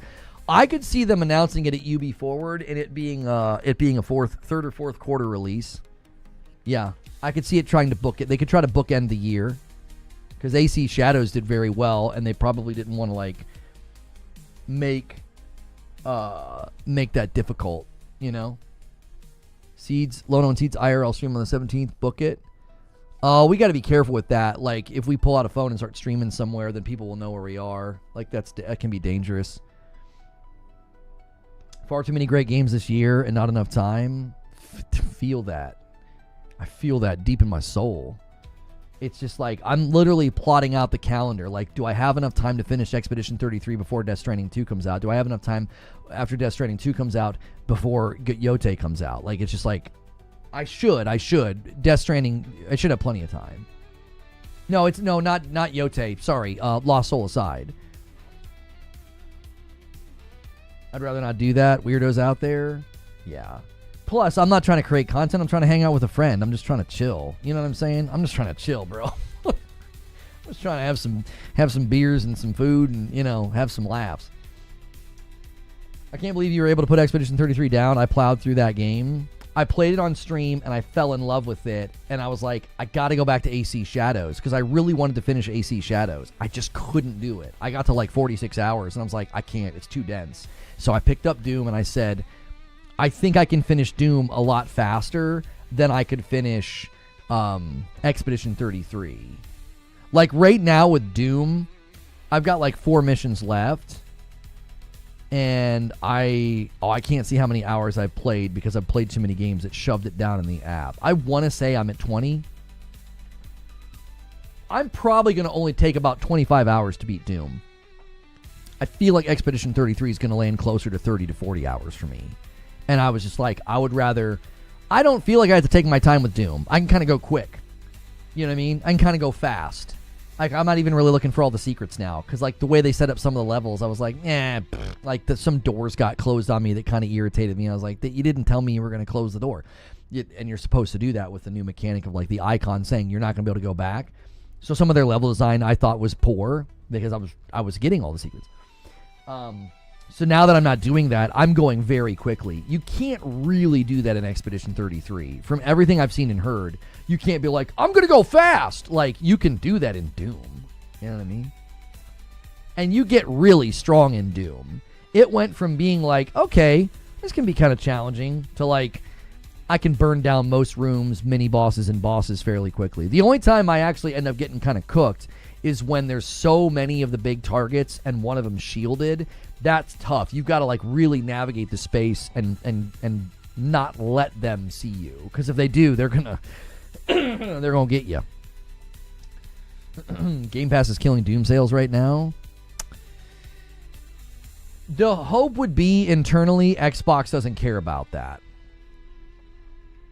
That would be the hope, is that internally Xbox doesn't care, because they boasted of the 3 million player number for, you know, Hi-Fi Rush, and then they shut the studio down. And it's like, I think id Software has way too much value for that to even be a worry or a concern. But again, you would hope, like, I hope they have an internal metric that says, this game got this many players, this game got this much engagement through Game Pass, and that should put some notches in the game's belt. Does that make sense? That should put some notches in the game's belt, in my opinion. Like, Xbox should say that's really valuable. You know, 2 million people played it on Game Pass. That should be valuable. You should be able to internally have a metric that says that's good. If you've got some boneheaded executive that's like, yeah, but it didn't sell that much, then get that guy out of the room. He's an idiot. Yeah, you put the game on Game Pass. Of course it didn't sell that much. You're giving millions of people the option to play a game without buying it. So that's my hope, is that they've developed some kind of an internal metric to say, yes, of course, when we put a game on Game Pass, it will sell less on our platform. That shouldn't be I'll say it this way. That should not be a problem from Xbox's perspective. It shouldn't be. Now, the ponies want to make it a problem, and they want a console war. You know, whatever, let them. I'm enjoying Doom. I think it's great. The sales, to me, I do find it strange it didn't sell better on Steam and PlayStation. Apparently, there's a lot of PC Game Pass subscribers, so maybe that's why. but why didn't it sell better on PlayStation? I find to be strange. I don't know how well Eternal in 2016 sold. Eternal had a bit of a boost from the pandemic, so maybe that's not a fair comparison. I do find that to be a little bit concerning, but I don't think anybody at Xbox should be like, oh, golly, 2 million people played it on Game Pass and didn't buy it. Yeah, that is exactly what you should expect. That should not be viewed as a problem at Xbox. If they view that as a problem, then they need to change their frickin' marketing and change their business structure and start selling games again. If a game not selling that well and primarily getting engagement on Game Pass, if that's a problem, then that's on Xbox to fix it. That's not on id Software. That's not on Doom. That's not Doom's responsibility to compel people to buy the game when Game Pass gives them a way to not do that. Welcome to Cost Accounting. Cost Accounting, you would allocate some Game Pass revenue to Doom instead. Gonna be honest, Doom looked like a mobile game when you were playing it. There was something about the graphics and the UI that made it look and feel a certain way. Did you play Doom Eternal, Soldier, on music? I found it to be similar with the color coding and the things popping out and the... Yeah. I owe YouTube... I'm just going to do a 20. I think that's what I owe. I think that's how many you guys claimed. I feel like you claimed 10 and then you claimed another 10. I'm just going to do a 20. I feel like that's what I owe. Remember they were expecting more sales for Hi-Fi Rush? That's what I'm saying. Whoever internally said that is an idiot. Well, yeah, we expected more sales for Hi-Fi Rush. What the frick? You shadow dropped it and it went on Game Pass, you idiot. You weren't going to get a ton of sales. You didn't market it. You didn't do pre-order bonuses. You didn't do a physical release on launch date. You shadow dropped it onto a sub-service. Of course it didn't sell a ton of copies. You didn't? You played the first one? If you would have played Doom Eternal, I don't think you would have... Well, maybe you would have. Maybe you'd have felt that Doom Eternal looked like a mobile game. I don't know. I feel like the graphical elements and UI elements of Doom, the Dark Ages, are well within the same scope of Doom Eternal.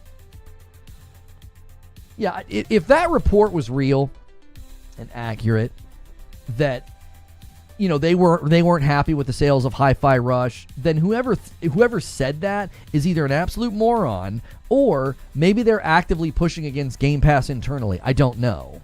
But you can't be like, yeah, we weren't happy with the sales of Hi-Fi Rush. That's ridiculous.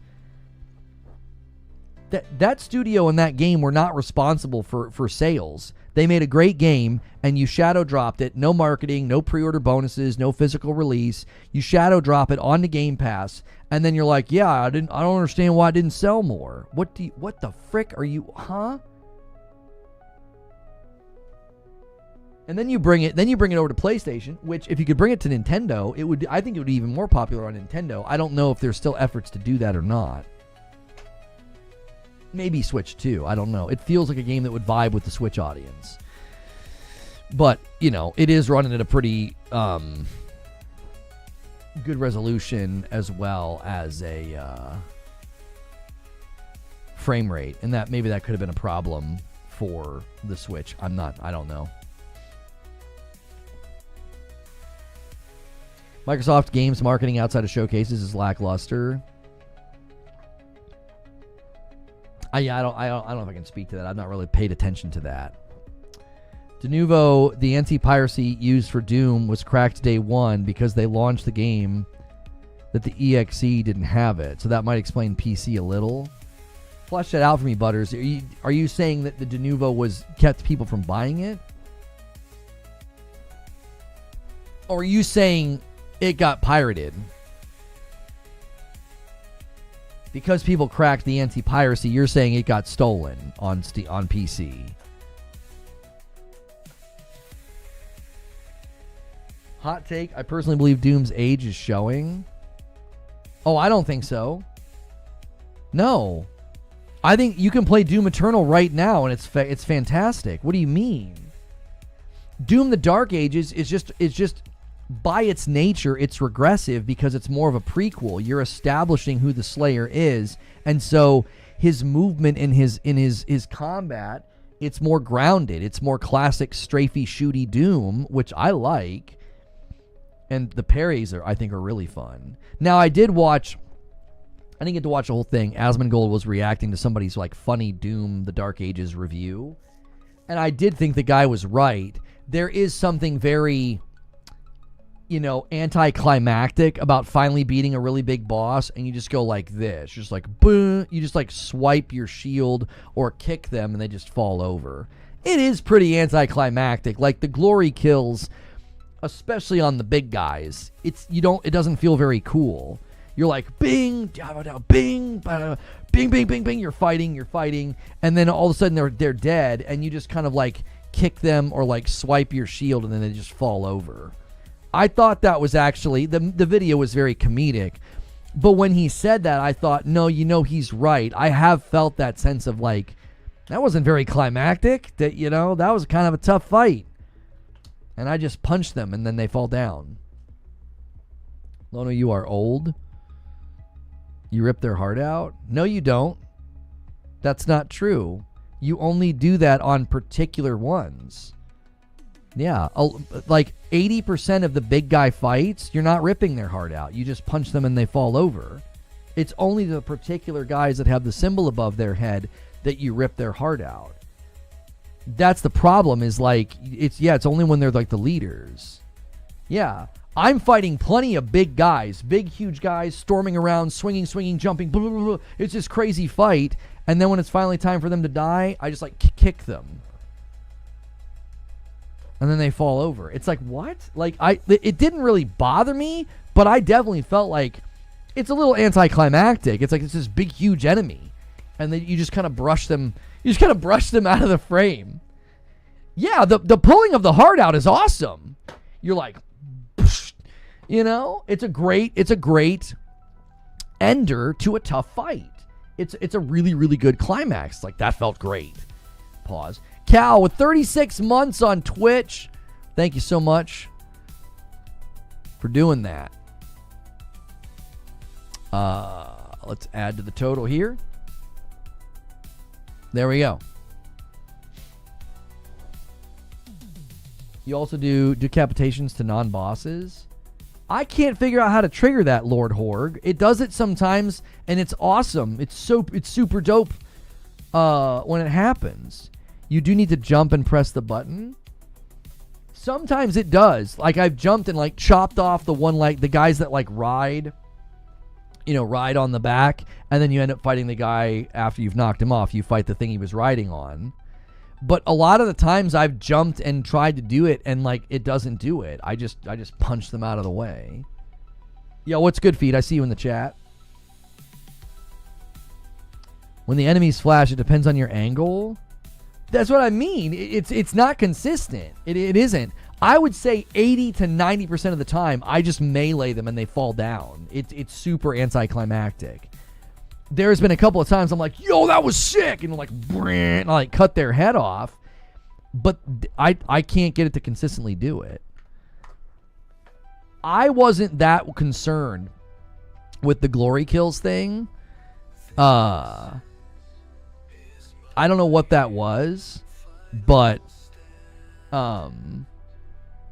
like what the decision was that went into that. I don't know what it was that led them to that position to not do it. But then I initially thought it wasn't going to be that big of a deal, but now I'm like, no, they should have left them in.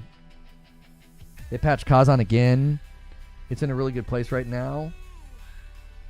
What do they patch particularly, Omar? What's driving you to say that? They patched the bug I got in the game, but to fix it, I would have had to have restart after 25 hours. I was not doing it. What are you guys talking about? The same thing, Dave? I refunded Doom, The Dark Ages. I felt the game wasn't as good as Eternal. Combat felt too sluggish, and I didn't like that they gutted glory kills. I just played through Eternal, so I have recency bias. You know what's funny about that, Iron?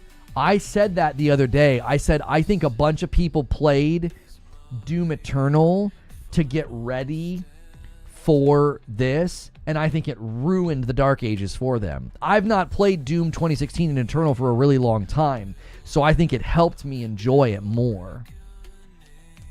I do. Oh, you like Dark Ages more than Eternal. Kazan got another balancing pass? Okay. Playing the game at a faster pace, says El Duderino, makes sense why they changed it, because when you're flowing, it's going. When you're really zooming and clearing hordes, you can make the game too hard or too easy. I had a fight last night, El Duderino. It felt perfect. It was like shield, popped a bunch of shield guys, shield, it bounced around because the shield guys were electric. Big guy, fought him, wrecked him. Another big guy shows up. I'm parrying, I'm using chain shot. I'm like navigating the room just perfectly. And then when it was over, I literally said, that's one of the best fights I've had. It felt more like the Doom 2016, Doom Eternal, like rumble in the jungle. Like we're rumbling the whole time. A lot of the times it just doesn't feel that way. It feels very segmented. I'll say it this way. It honestly feels like at times, and again, remember, I'm enjoying the game. I'm just saying that there's a reason why I think people didn't vibe with it. There are times where it feels super segmented. Like I almost have to circle the room, and I got to take care of these little annoying ankle biters before fighting the big guy. I've had numerous fights where I end the fight with the big guy, and I'm like, why did I lose so much shield? And I look, and there's one idiot left just shooting me every once in a while. I find those elements of the fights to be really poorly done. There's almost too many of the little guys. Do you know what I'm talking about? Does that happen to anybody else? I felt like in Doom Eternal and Doom 2016, there was this clear hierarchy of enemies, and you were kind of working your way through. But with the way they spawn enemies in Doom the Dark Ages, at any moment, a little group of those 4 nobody enemies can crop up, and you're like, I got to go kill those guys before fighting the big guy. Do you know what I'm talking about? I clear the small guys with the Bone Crusher. No, I clear them too. I just get out an automatic weapon and spray them to get rid of them. But numerous times I found myself feeling like I almost have to babysit the little guys, which isn't that fun. They're not hard. You're just sweeping the area. You're like, okay, now I got to fight the big guy. And if you miss one of them, if he's tucked in a corner or something, he'll slowly inch his way out and start shooting you. And it's I'll end a fight that I feel like I did very well against a boss, and then I'm like, I lost a bunch of shields. What the heck happened? One lone dum-dum was shooting me in the fight. You honestly ignore them at times? I've had to stop ignoring them at my peril because there's so many of them in some of the later fights. I mean, they're everywhere. Yeah, and they keep respawning. Exactly. It's I don't know. They've made some very weird decisions with combat flow in Doom the Dark Ages. They have. It's it's just a weird content rhythm. It's if I clear the little guys, just leave them out of the room. Let me fight on the medium guys now, and then let me fight the big guy. I feel like you're almost working your way up. But with the way they do the spawn rate in Dark Ages, I feel like it'll just keep spawning the little guys sometimes. And I'm like, I don't know why you're doing that. That doesn't really serve combat flow at all. I feel like you're making me babysit the arena. So instead of being okay, I've cleared out the cannon fodder, now it's time to fight the big boy, I feel like the cannon fodder just keeps showing up. I don't know. Maybe it's only some fights, but I feel like that's happened quite a bit. Where you're making me almost, I'm tending to the arena instead of dominating the arena. Does that make sense? They're fodder for ammo and health. Right, but so is the big guy. I get plenty of armor and health from the big guys. What do you mean? When I'm done killing a big guy, I'm getting ammo from him because he's on fire. I'm getting armor from him because he's on fire. And then I get ammo and health from him at the end when I kill him. I don't feel like you need to keep spawning the little guys. I don't know. I mean, maybe that's why they're spawning them. Maybe they're worried that the ammo and health economy would dry up if they don't keep spawning them, I guess. I don't know. To me, it feels like it rhythmically hurts some of the fights. The guys with the metal shield, those little guys all in a row, when they don't have metal shields, they spray like crazy. Yeah. Was Blade confirmed of cancellation? Blade? No. I've not heard anything about Blade. WGC with 18 months. One problem for Doom the Dark Ages is its best battles are in the latter half. It's a slow ramp up. It sounds like some folks jumped off. I will agree with that. The fights do get really, really good. The fights do get really, really good the further you go.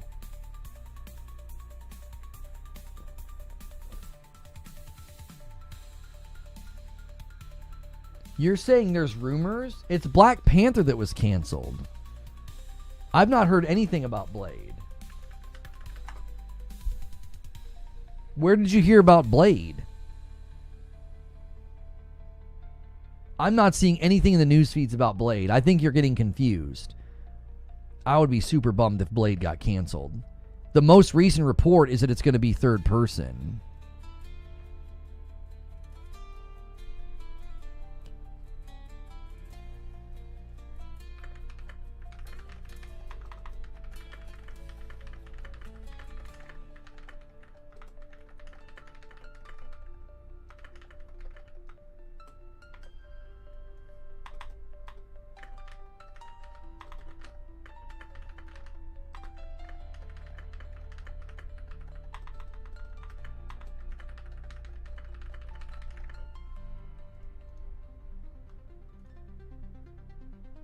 Hang on one second.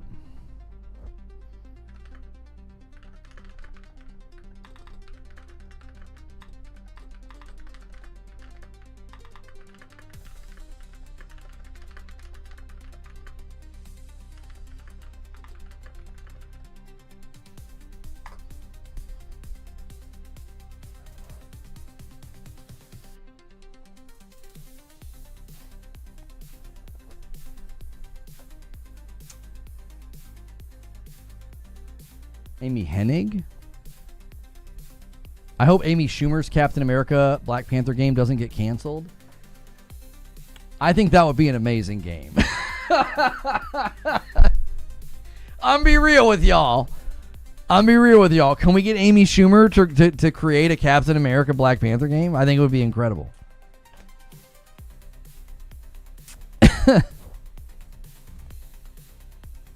Oh my gosh. What's Matt Piscatella saying?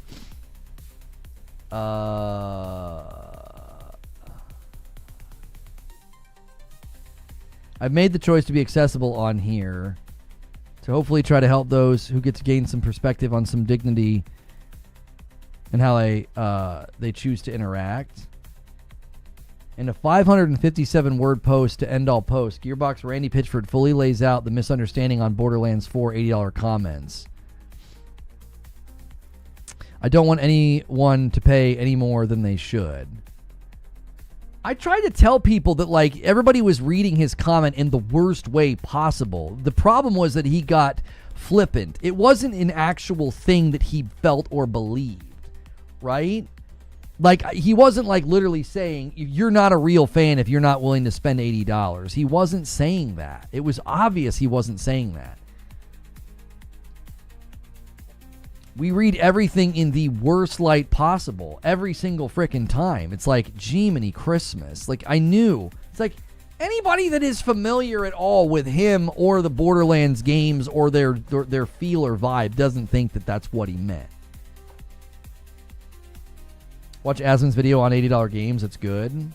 What's his perspective? Because I feel like his perspective is going to be that no game is worth it. His perspective was that Borderlands is not a game that's worth 80. It's not the type of game. Like, it's not it's in a genre that's like you're basically asking for something that's out of your weight class.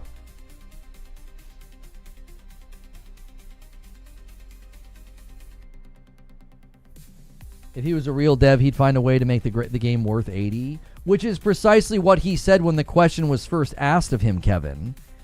They were doing a panel and somebody asked about the price. He said the same thing. It's not up to us. It's up to the publisher. He said their operating philosophy is they want to make the game so good that you feel like you're on the better end of the bargain, no matter what the price is. I thought his perspective was great.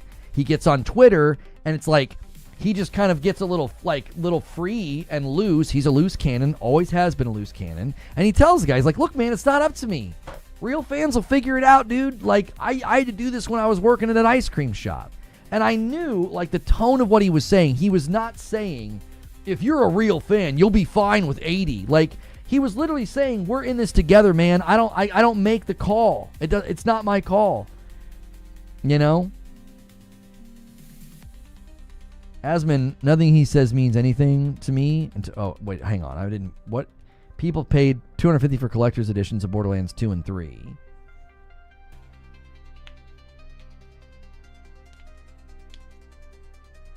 That's literally word for word what he said. Word for word what he said. What did he say? Asman made an AI clip and it resembled Lono. Listen, bro. Listen.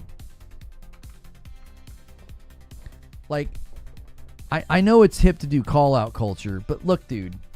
Listen to me, Zach. I demand royalties, okay? If you're going to be putting me into your... I want you to listen to me, Mr. Asmon Gold, okay? Mr. Gold. This is ridiculous.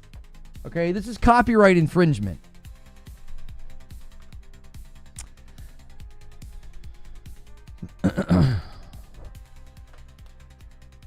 Borderlands 4 is not an $80 game. I actually have a hard time knowing what a game could do to be an $80 game. Okay? I don't know. Like, if anybody is going to say, oh, yeah, that's an $80 game.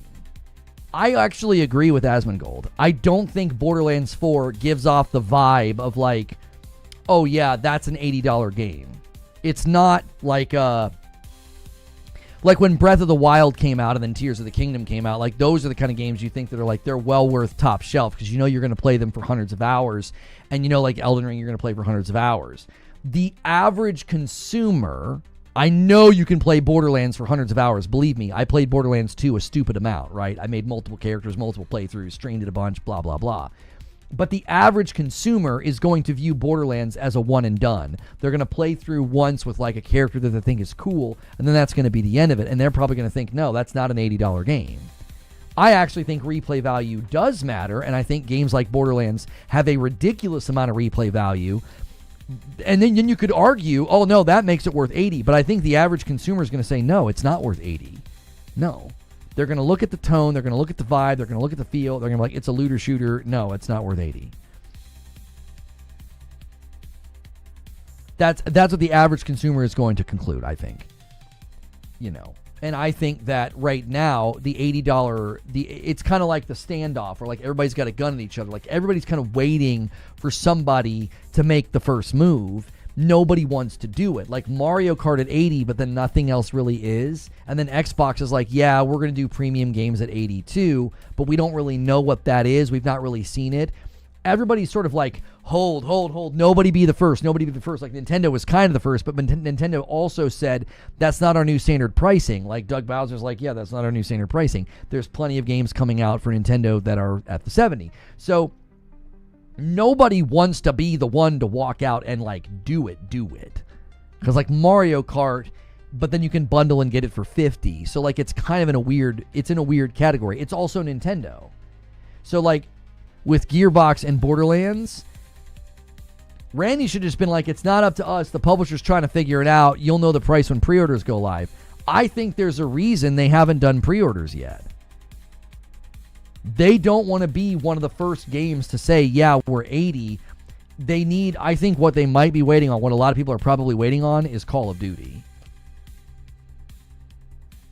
That would be my assumption. Because Call of Duty, the mainline Call of Duty will get announced, and once pre-orders go live for that, people will be like, well, it's 80. And once the mainline big dog of the pack does it, other people can kind of hide in the shadows of that.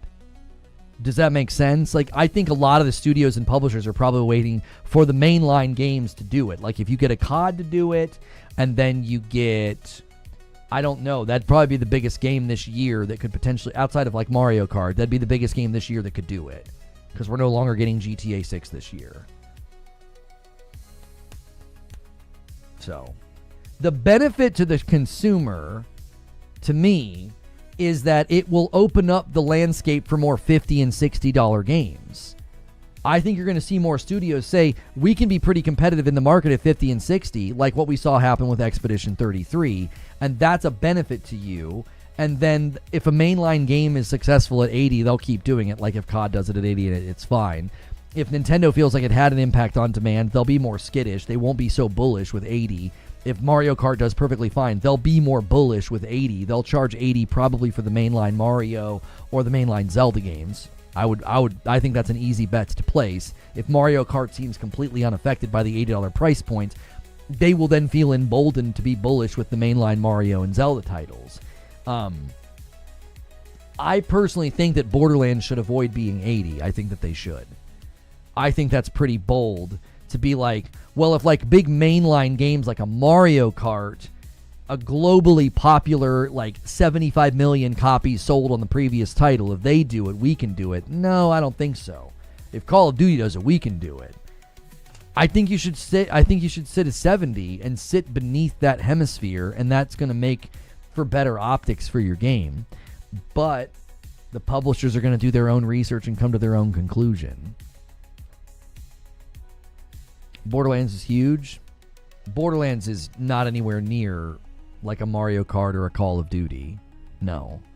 Borderlands is not nearly as popular. Borderlands will probably be perfectly fine commercially. I think they've, from what I can tell, right? I've played every single Borderlands game. From what I can tell, they have built the best Borderlands. That's what I think they've done. I think they pulled it off. It's still huge. I don't know if it's huge enough to weather the $80 price point.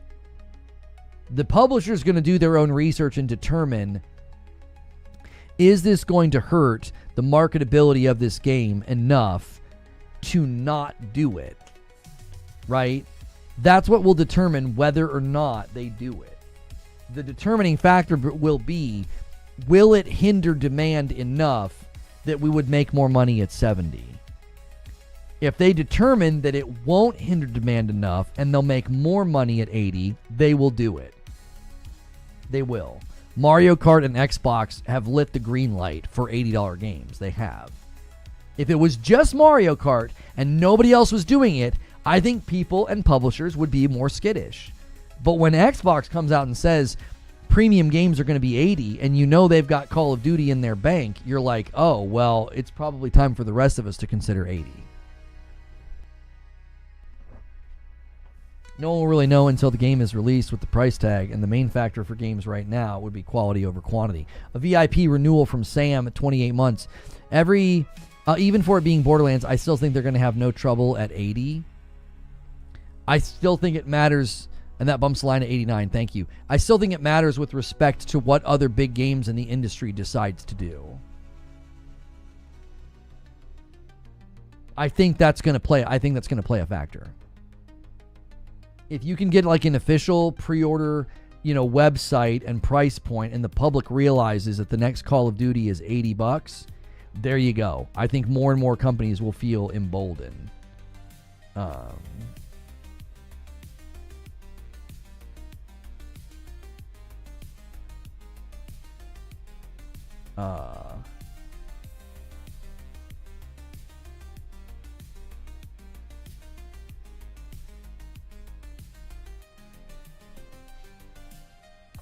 My whole issue with the outrage at 80 is outside Nintendo. Games usually go on sale, and more often than not, the rest around 40 after enough time.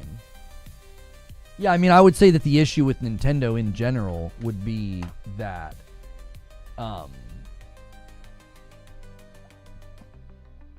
they don't really ever discount their games. So people know that price is pretty much locked in for a long, long time. Like they don't drop the prices of their games. They don't do it. So that's another reason why them dropping a game at 80 is significant, because you're like, Mario Kart's gonna be around for a long time. Like the previous Mario Kart spans like 3 gens or something like that, and it sold like 75 million copies. So that game's going to be around for the long haul, and I don't think they'll drop the price unless, again, it hurts demand enough that they feel like it's necessary.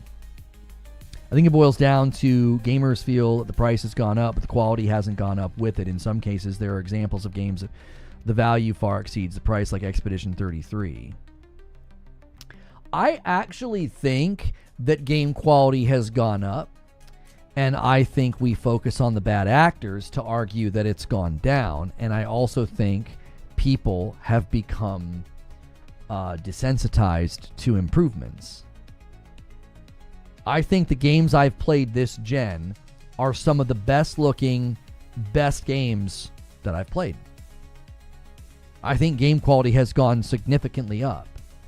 But I think people get really jaded and they get really desensitized to improvements, and they're like, this is not any better. This doesn't look that much better. And it's like, huh? What are you, oh my gosh, what are you talking about? Like, AC Shadows was bloated. That is a like logistical content structure decision. Let's set that to the side. The actual quality of AC Shadows, it's the best looking game I played this gen. It's the best looking Assassin's Creed game that I have ever played. It is phenomenal looking. It is. Game quality's gone down. I'm like, I don't think so. I don't think so at all. And here's the real kicker. This is what really stinks about AC Shadows.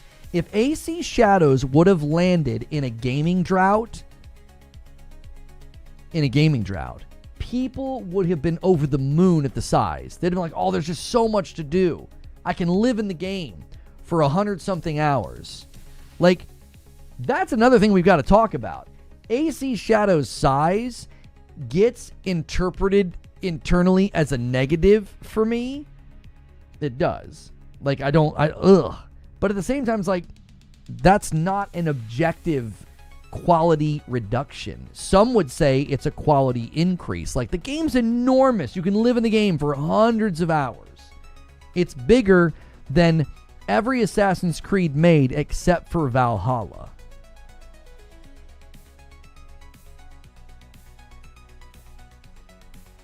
Do you know what I'm saying? It's bloat, though. I'm not arguing that it's quality. I'm saying it's not objectively bad. Like, to me, it's bad. To somebody else, it's not bad. Do you get what I'm saying, Kevin? Like, making an enormous game isn't automatically a bad thing. You could argue, oh man, it's so much bigger than every Assassin's Creed game ever made except for Valhalla. And you might be able to argue from your perspective that that's a good thing. If you loved it, if you love the story and the world and the combat and all of it, buddy, there's so much content for you there. You can play it for forever.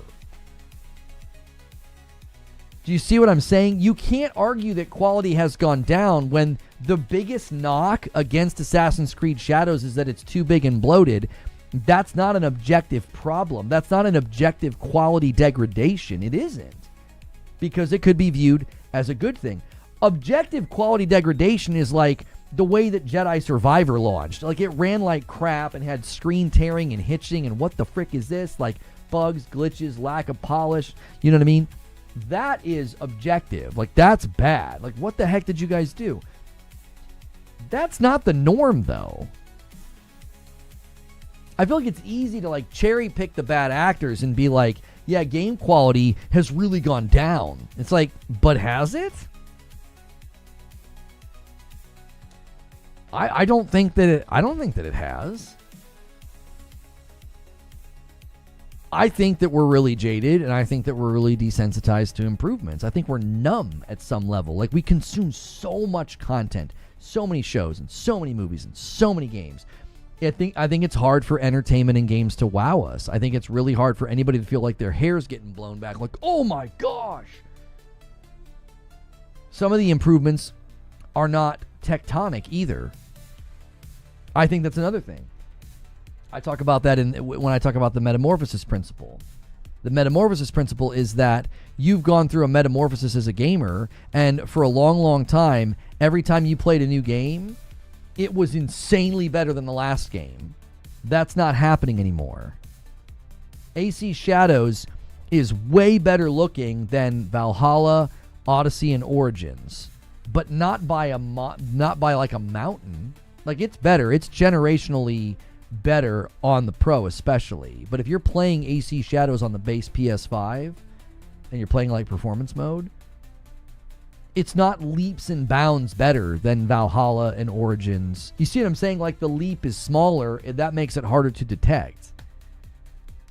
We live in an era of abundance in terms of entertainment, so it's an issue of time for many of us.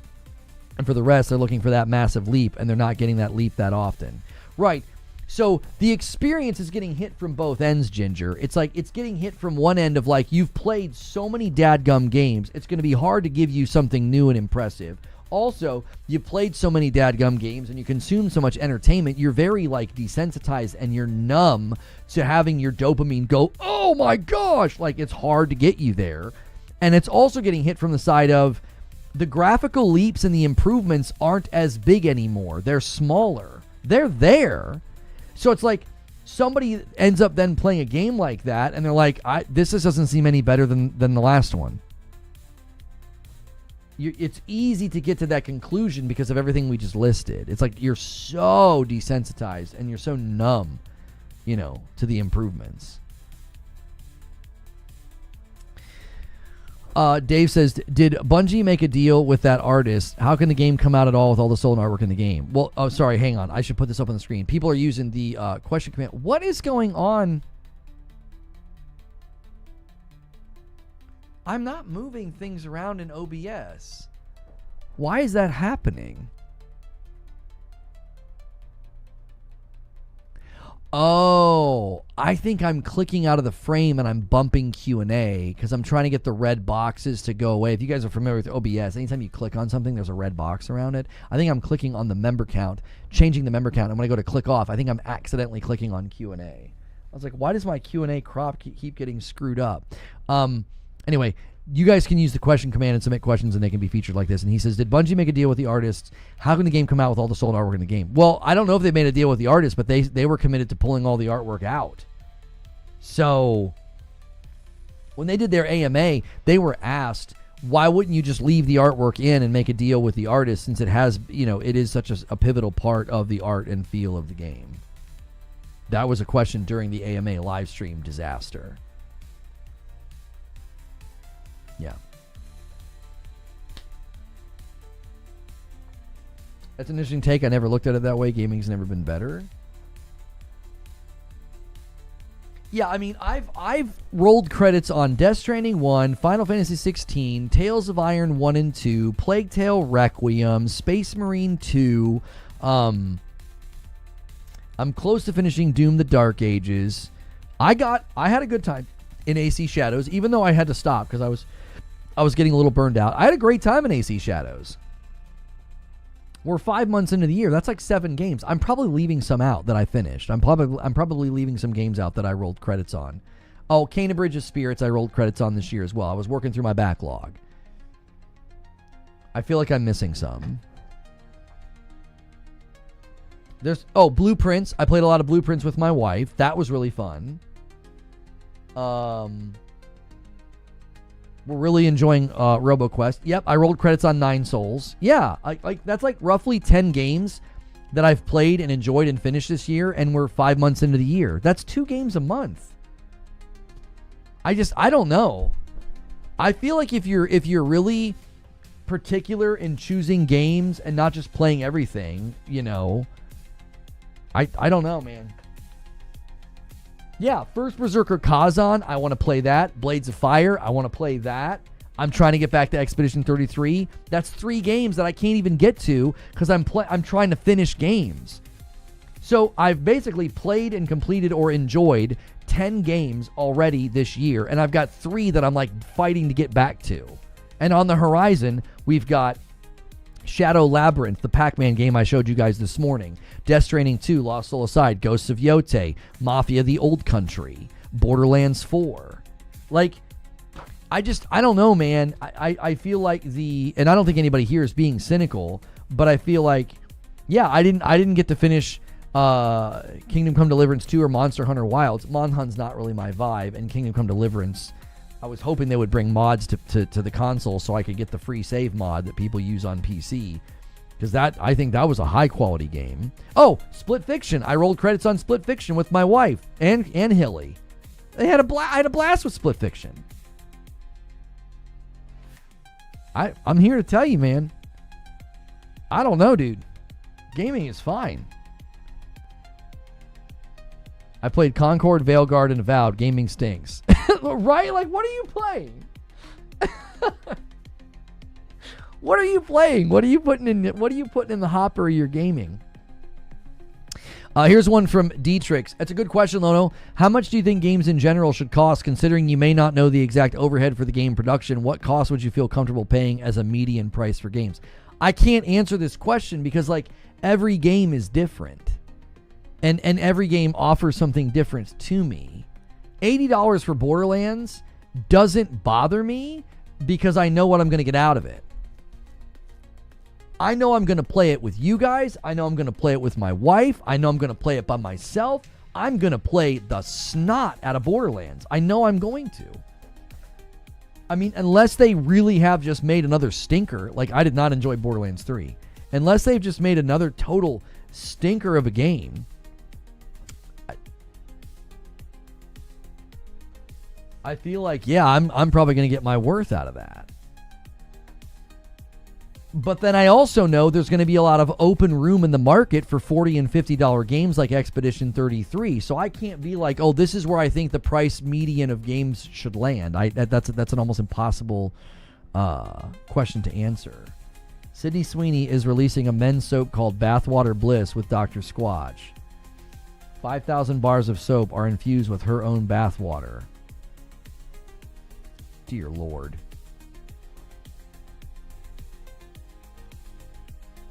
We don't have 10 Game of the Year games yet. The rest might all be bad. What do you mean we don't have Game of the Year games yet? 10. We don't have... Why do you need 10?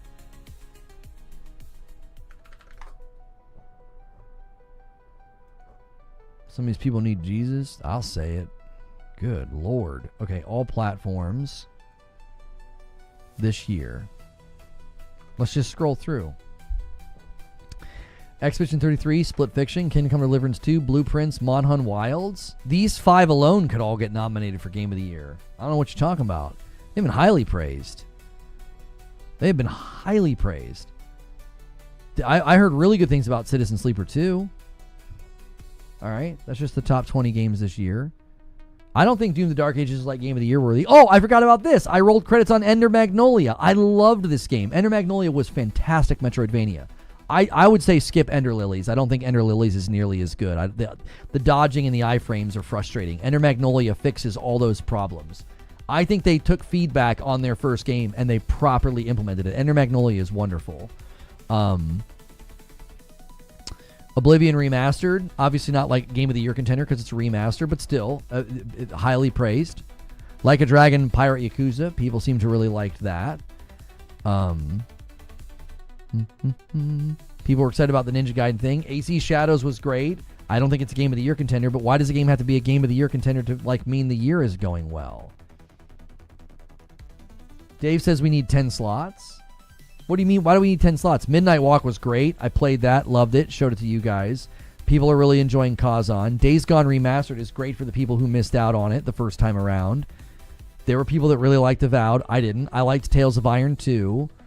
Elden Ring Nightreign is tomorrow. Revenge of the Savage Planet, people are really enjoying it. It's just its performance on console is really upsetting. They said they're looking into 60 FPS. I don't think it'll happen anytime soon. You know what's really irritating about Revenge of the Savage Planet? They just announced that it's coming to PS4. So you're bringing the game to the PS4. I was supposed to be gentle with them because they're a small studio, and you're bringing it to the previous gen before giving the current gen 60 FPS. Like, okay. South of Midnight, I thought was great. I want to go back to it. I'm actually hoping that if and when it ends up on PlayStation that they fix the combat.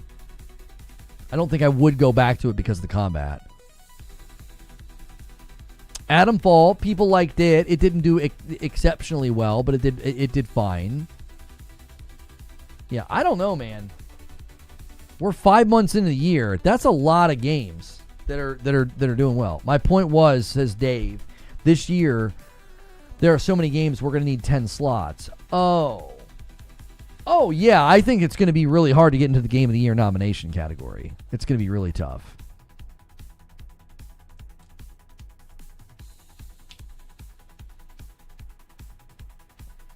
I've been enjoying Kazan. It completely flew under my radar.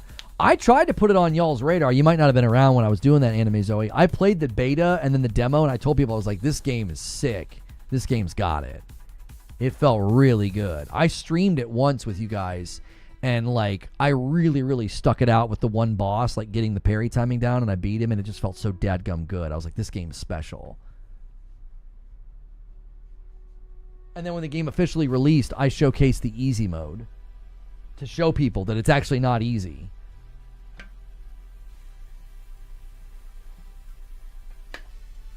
I don't think Kingdom Come Deliverance gets a nom for Game of the Year. It didn't push the industry forward. I mean, I don't think that's a requirement to get a nomination. You just have to be able to stand on the podium with a lot of the other big titles that are coming this year. I think Kingdom Come Deliverance 2 could get up there. I do. Yeah. Because I think Split Fiction gets a nom automatically. We know Expedition 33 is currently the leader and probably winner of Game of the Year. I think Death Stranding will get a nomination. Death Stranding 2, just based on what we've seen. I totally think Kingdom Come Deliverance can get up there. Yeah, for sure. Yo, Joker Quinn gifts a member. I know what he's doing. Whoever hits it gets it. Who's going to get us to 800? The current stretch goal to unlock a full song on Friday night. I've been writing music, and you guys have been enjoying that as an incentive, and I think that's fun. And I've been writing like a man. I just can't stop writing. I did another song this morning. I wrote one specifically for Friday night for this incentive, and I'll owe somebody 5 members, whether it is Twitch or YouTube. Whoever hits it gets it. Whoever hits the milestone gets the 5 members.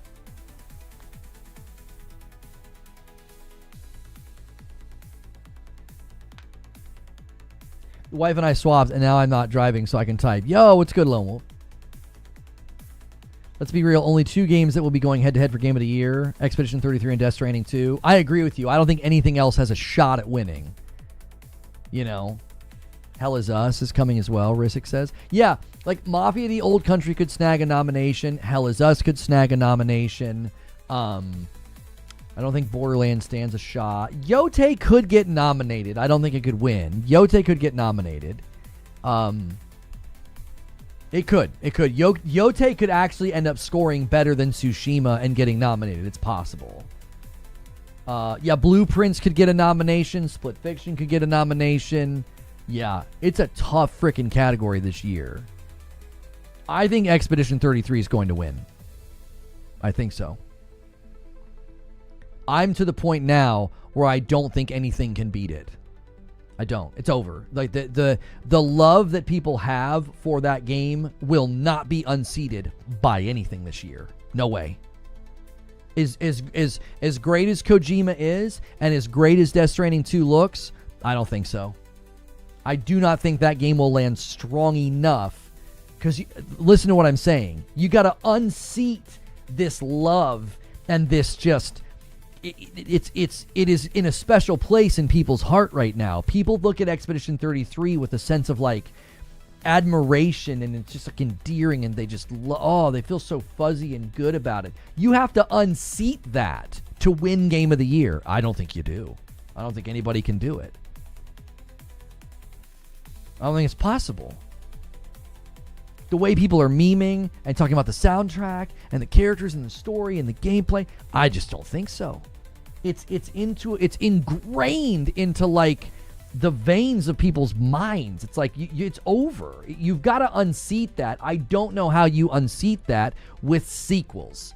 That's the problem. I think that's the problem ultimately. It's going to be really hard to unseat that love with a sequel, because a sequel at its base is going to feel like a sequel. You also need to account for people potentially wanting to ensure Kojima wins at least once. I don't think that's enough. This is probably his second to last game. I don't think that's enough for him to overtake Expedition 33.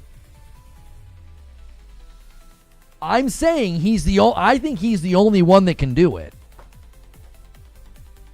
I think he's the only one that can do it, and I'm even here to tell you, I don't think he does it. I don't think it's possible. Expedition 33 is that it also has a chance to clean up all the other awards. Oh, yeah. I think they're going to get around 7 to 8 nominations. They're going to walk away with 5 to upwards of 7 wins. They're going to sweep so many categories. Performance, over. Art direction, over. RPG, over. Soundtrack, over. Like, art direction, over. Game of the year, I think it's over. I think they're literally just going to clean up every category that they land in. I said this earlier about EA doing some strange damage to BioWare. I know. Hang on one second. Googly, don't forget Astrobot DLC. Astrobot DLC won't be in contention for anything. They were just free levels.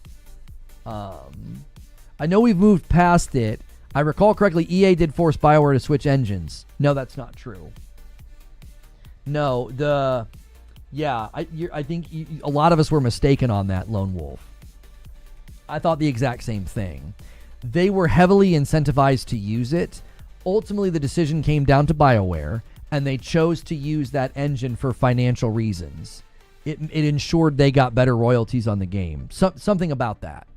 It had something to do with if they went with the in-house engine, it meant better payout for them. It was ultimately BioWare's decision to go with that engine. It was not forced on them. They were heavily incentivized with money to use that engine. I thought the exact same thing, Lone. And when we looked into it, no, they were not forced to use the engine. Could have swore they were forced for Inquisition. That might be true. I've not researched that, Lone. I researched Anthem, and they were not forced. Oh, maybe that's what you're saying. Maybe you're arguing they were forced. We might be passing in the night then.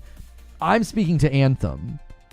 I don't know if they were forced to do it for Inquisition. That could be a potential damage to the studio, but the project ended up coming out and it was highly praised and great.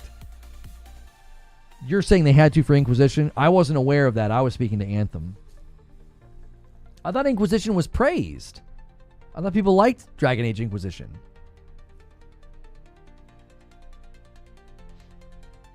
Small development team, writer found on Reddit, composer found on SoundCloud, $50 game with AAA quality, excellent story and soundtrack, good gameplay, and a media darling. No shot. That's what I'm saying, Rogue. It's over. It's over. It's their year. It's their year.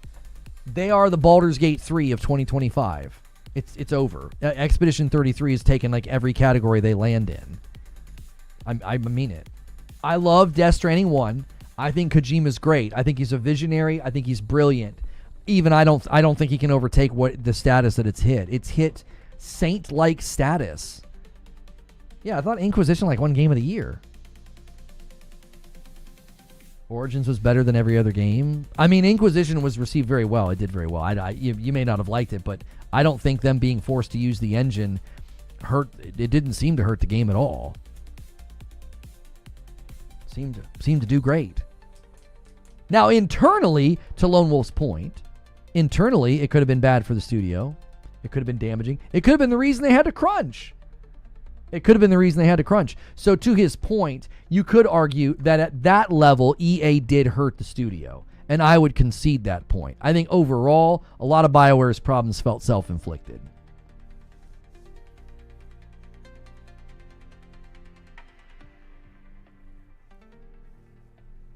Everyone said that Baldur's Gate 3 was a magical success story, and that's something that would never happen again.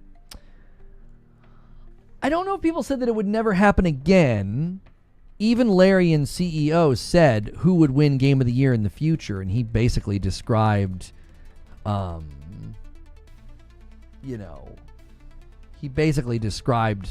Expedition 33 in his speech. I think people, when they were speaking about that not being really common or happening again, I think they were talking about the level of depth and freedom that Larian built. That's going to be a rarity. I don't think a lot of studios are going to be able to do that. Jake Lucky reporting here. Valkyrie will debut her first magazine cover this year, Cosmopolitan Philippines, in May. I thought those were AI pictures for half a second. I was like, I'm going to keep scrolling here. Scrape Tarkov with dinosaurs. Well, we've got you covered. Doom the Dark Ages has received new set of active tunables. Shuhei's interview is making the rounds on him not thinking subscription services will advance the industry.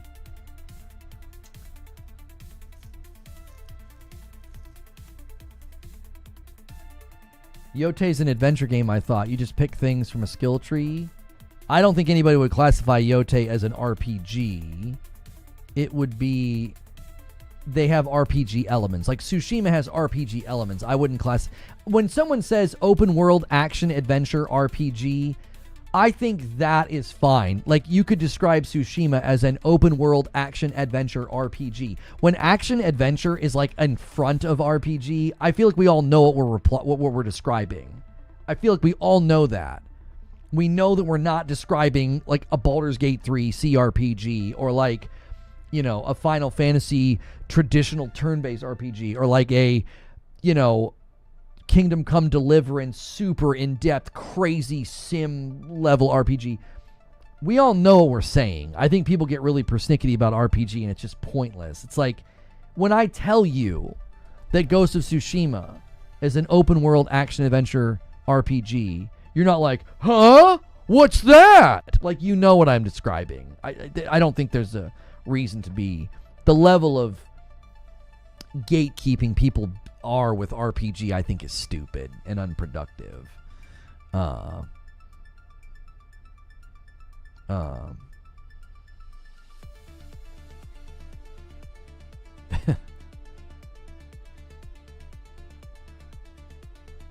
of my friends is asking how everything's going with like getting the Twitch back. I'm like, it's been good and thankfully very uneventful. It's been very uneventful. In a good way, it's been uneventful. We weren't sure if it was going to like invite a bunch of like negativity and attacks and nonsense. We had this discussion with Horizon. Right, like it just gets really muddy because like Horizon Zero Dawn and Forbidden West are not RPGs, but if somebody were to tell me, "Oh yeah, this is another open world action adventure RPG like Horizon," I would know exactly what they mean. I wouldn't be like, "Now wait a minute. I mean, this is going to have like elaborate skill trees and decisions and choices and dialogue trees." Like, I'm not going to be confused. I'd be like, "What do you mean by that?" Like, as someone whose favorite genre is RPG, it's lost all of its meaning. Here's why I don't think that's true. It has merely become another descriptor that has to be attached to other things to truly understand what you mean. Does that make sense? Like when someone says it's a turn-based RPG or a CRPG or a JRPG, right? My wife must be making something. I thought I smelled like burning. Forbidden West has more RPG elements than all of the other Sony third-person action games. Right, and again, all you're trying to do is describe the game to somebody. Like, that's all you're trying to do. Like, no one's trying to, like, hijack the term or, like, take something away from a genre. All we're trying to do is communicate to you or each other what is in the game. That's all we're trying to do. You know what I mean? I don't think it needs to be this big, huge, heated debate. You know, it's not like when you say it, somebody's going to get confused and think, well, I guess Horizon Forbidden West is an awful lot like Baldur's Gate 3. You know? Like, I don't think anybody's going to make that mistake.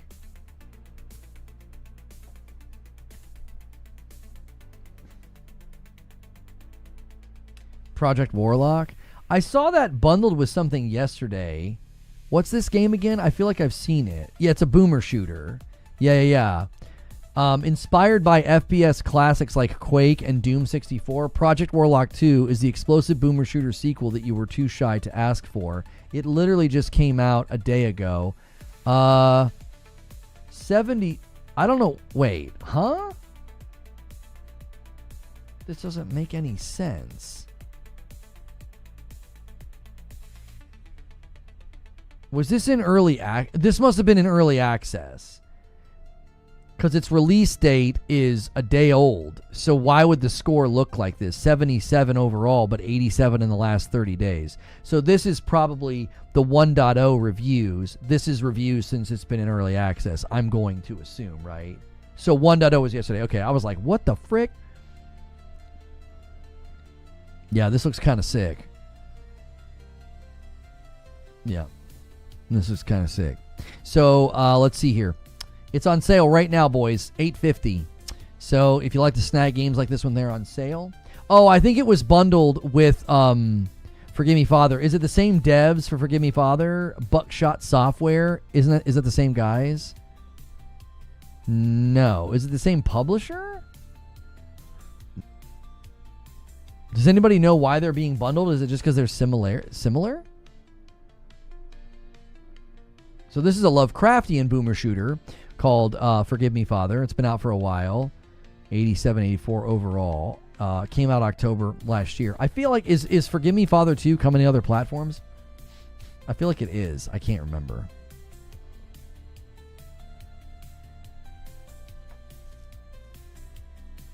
Lona having a stroke, smelling burnt toast. Are you smelling burning feathers?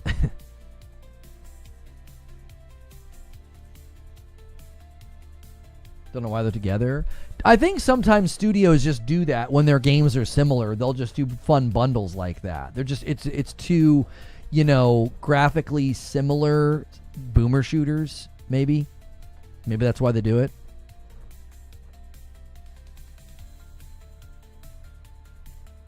I don't know. Wait, I'm not looking at Twitch. Did anybody? Okay. Guys, make sure you're smashing like on YouTube. The news cycle has been ridiculously slow, and it does hurt the turnout, which is not great. But you guys have been great. You guys have been incredible. Like the turnout, the support, the subs, the resubs, the gifteds. I mean, unbelievable. Another insane week. We're 10 away from unlocking a full song for Friday night. And then after that, I because we always run out of incentives, I'll just default to every 100 after that is another song. Like, you guys could go crazy and get like 2 or 3 full songs for a Friday night. I'm totally fine with that. I've got over 30 that I've written and put together. So, yeah. Make sure you're celebrating your renewals. Make sure you're using your Twitch Primes on Twitch.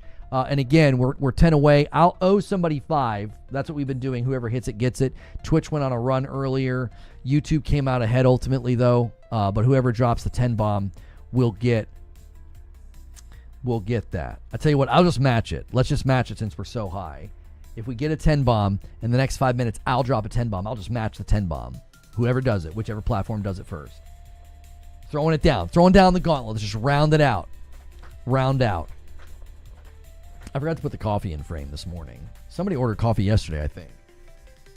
But I think it was later when we were in, I think we were in green room. If you're a coffee drinker, don't forget, we do have our own. I will not be... Oh, can you link us the sound file of your songs? I want to pirate that. No, we will be doing like official releases. We will do official releases. Yeah. And a 5 bomb comes in from Lone Wolf, and he gets us to 795. 795. The gauntlet was I would match a 10 bomb. So somebody's got to do a 10 bomb if I'm matching. All right. And a 5 bomb comes in from WGC to get us. Well, you guys worked together to steal the owed 5 bomb from Twitch. You successfully stole from Twitch. Is there a way to monetize your songs? We are going to put them on a channel. We'll put it under like Reforge Music or something like that. And there it is. Super Googly says, I'll do it. And it's an Agents of Chaos 10 bomb. All right. There we go. I owe you guys 15. I'll pay up the 5 for the 800, but I'll still do the 10. I'll still do the 10 that I said I would do if somebody did a 10 bomb. Thank you so much, Googly. Non-copyright? Well, obviously, I would retain the rights to the songs. If people put my music in their content, I wouldn't.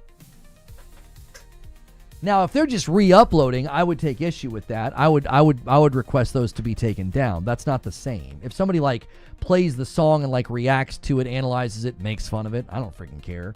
But we're also going to make the synthwave available. That will be totally copyright free. You can put it in your content, just, link to the channel. That's all I care about. You know what I mean? I am not out here trying to become like an artist as a way of earning a living. We're going to throw it out there for people to listen to, and if it does well and it goes somewhere or does something for me, great. Yeah, we'll end up putting it on Spotify. It won't be specifically under Reforge at that point. Like, I have an actual name that we'll put the music under. So here's what we're gonna do. We're gonna just keep streaming and hanging out. The news cycle is all over the place. So if there's anything that's happened, any questions you want to submit, you can do it. I'm going to take a really, really quick break. I'm going to hit ads on YouTube. I cannot hit ads on Twitch right now because it's been running them pretty regularly. I'll be right back.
I'm back. Okay. So YouTube, I owe you 15. We'll just wait. We'll wait and see if I can just wrap it into a 20 bomb. I can't do specific totals like that. I don't like to do like a 5 then a 10. That's how it starts to shut me down. So I'll wait, and then if I can do it as a 20, we'll do it as a 20.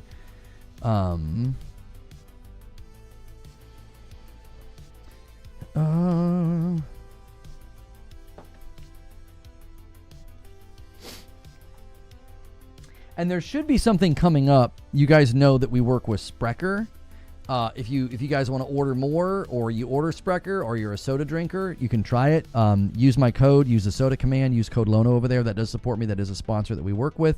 They should have something coming up soon-ish with Doom. They did the thing with AC Shadows, if you guys remember.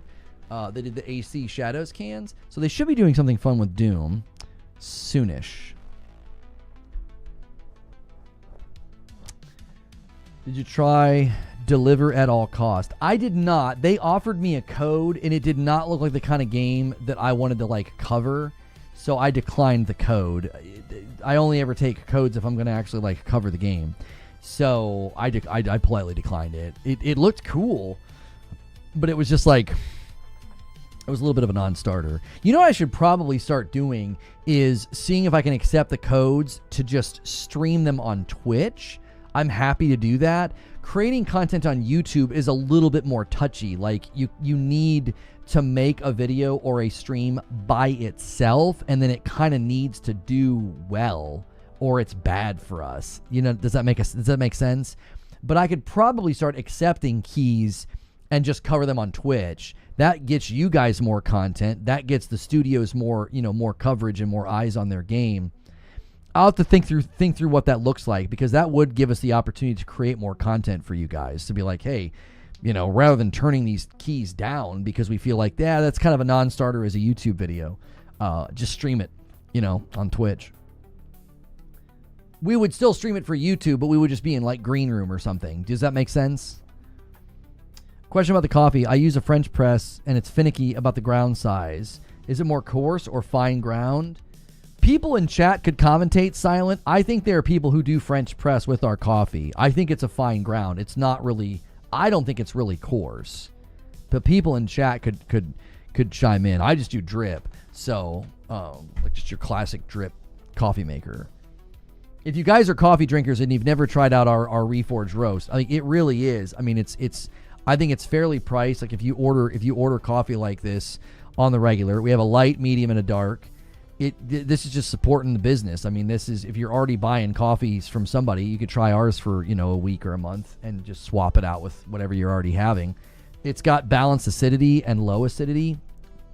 So if you've never had coffee that does that, it makes it very, very smooth, very low on the bitterness. I've had people tell me who have like stomach issues that they can't drink coffee, but they can drink ours. So that is another reason to check it out. Hang on one second. I'm declining some of the keys that are already in here. These are actually games I'm not interested in.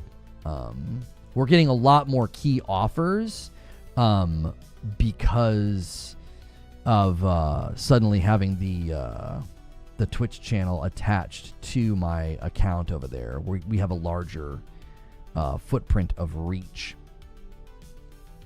So.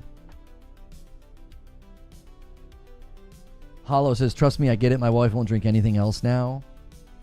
What does she drink primarily, Hollow? I think there's lots of people who would call the Reforged roast on the coarse side just because it's not ground like flour. Reforged tea or hot chocolate one day? No. It's really expensive for us to do it, and the coffee orders have slowed down quite a bit. It used to be, I'd be down here printing labels 3 or 5 orders a day. Now, I don't promote it as much as I used to. We really focus on the memberships because like that's the primary way I'm able to do this full time, is the insane amount of gifting and all that happens. That's why I've been super transparent about that with people. I'm like, we really need more people to pick up their own membership for the $6 a month, or on Twitch, use your Twitch Primes or pay for your own sub. We just need more and more people to catch that vision. This is a fan-funded operation. It is. It's a fan-funded operation. I don't do this off of the ads. There are plenty of people who do fan-funded operations on Patreon. So when people call that like e-begging or like begging for money, I think that is so egregiously inaccurate. Like that's just people with an agenda to hate me. There are plenty of people who run a fan-funded show. There are people that you can't even watch their content without paying money. Like I do half and half. I do a public show and then I do member shows. I don't get why people have such a high level of animosity to that. And then we do incentives and fun things on Friday night with the people when we hit goals. Like I don't know. Zubair says, coarse is a bit strong. It's pretty fine. It's not powdered sugar, but it's pretty fine. Yeah, I don't think it's that coarse. There are people who use it for French press. You should check the reviews on your coffee. Oh, have you guys gone and done like have you done goofy reviews? Where are the reviews?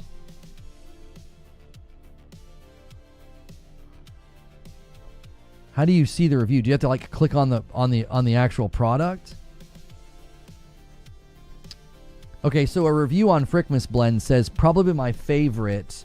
The grapes cut the acidity and make for a great home cold brew. If you want to try something unique, use half dark roast and half Frickmas. So there's a review on the Frickmas. A dark roast review.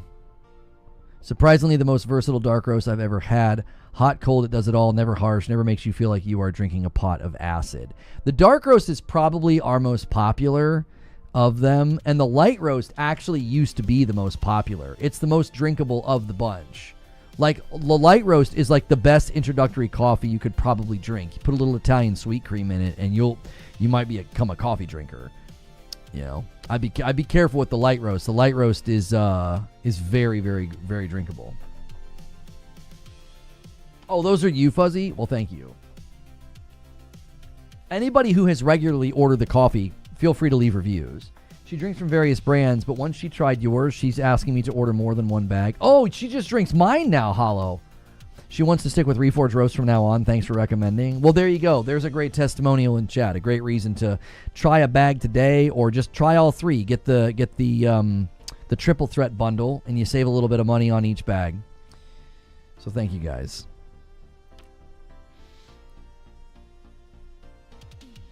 I'm just checking the news feeds now to see if anything's going on.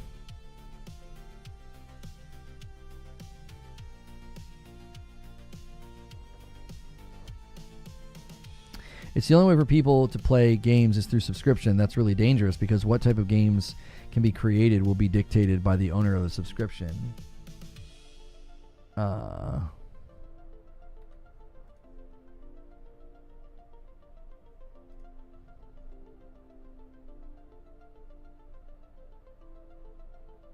Oh, there are no games locked to the subscription service, though. There are people that were worried they were going to do that.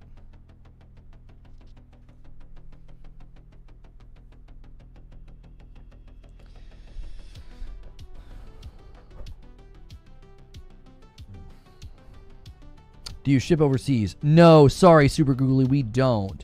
The shipping is so insanely expensive.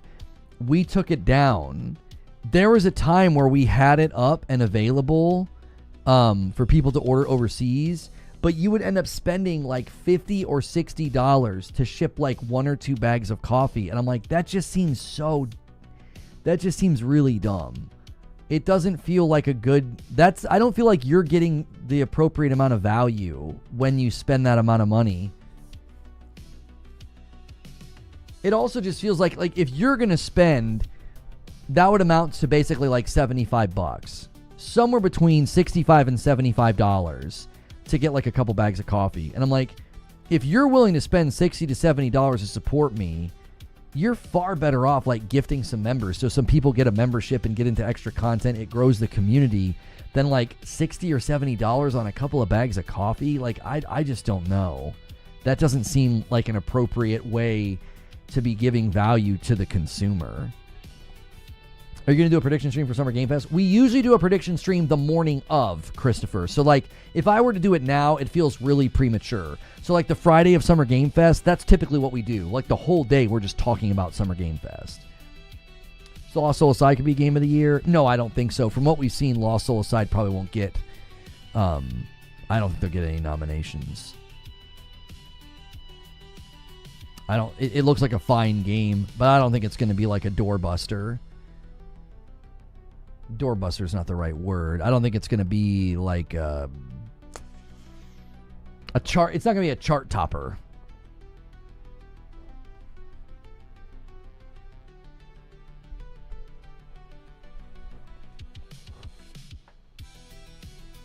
You would not last long at NVIDIA. Value for the customer. What word salad is that? Yeah, like over the years, I've gotten a lot of heat for how I carry myself and how transparent I am with the audience. But what people don't understand is there are so many things that I don't do because I don't feel like it's good for the audience or fair to the audience. Like, I don't sell coffee outside of this side of the world because of the shipping costs. I don't feel it's just to have people spending that much money to ship coffee around the world. I don't. The coffee is good. I don't think it's that good. Right? I also have passed up on sponsorship opportunities that I feel like are, a breach of trust. It would feel scummy. I've passed up on There was a time where we had merch, and I had the commission set to $1 on each hoodie. It was like I wasn't trying to make money off the merch. I just wanted people to have cool merch. You know what I mean?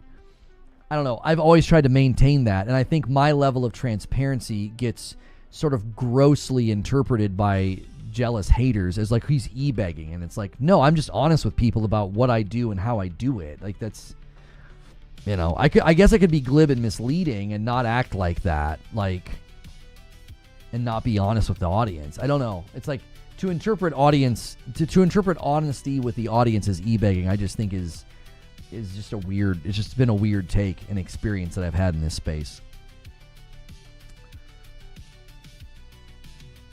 Oh, you guys are still debating RPG. What I'm hearing is Lono's anti-postal service. Well, there is an element of that, John, always. I'm like, so you're willing to spend $70 to get coffee, and most of your money is going to, like, the government. Or some sort of shipping conglomerate. You could not be glib or misleading with your audience. We wouldn't put up with it. That's true. That's true. Yeah, you could do that with another audience, and then, yeah.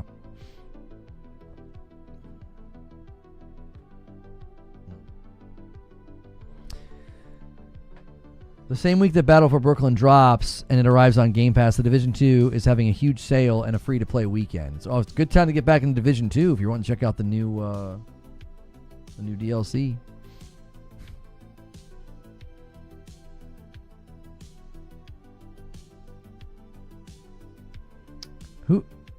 I agree with this.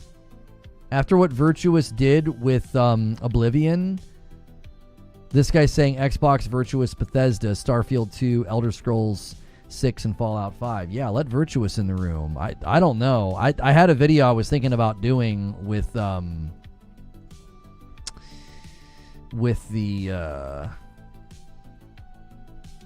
like, what does Oblivion mean for what does Oblivion mean for like Elder Scrolls 6 and like future Bethesda games? You know what I mean? Because it seems like there's a pretty significant graphical focus in the Oblivion remaster.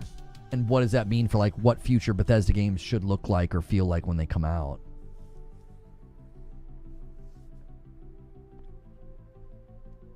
There's supposed to be a Fallout 3 remake, same way.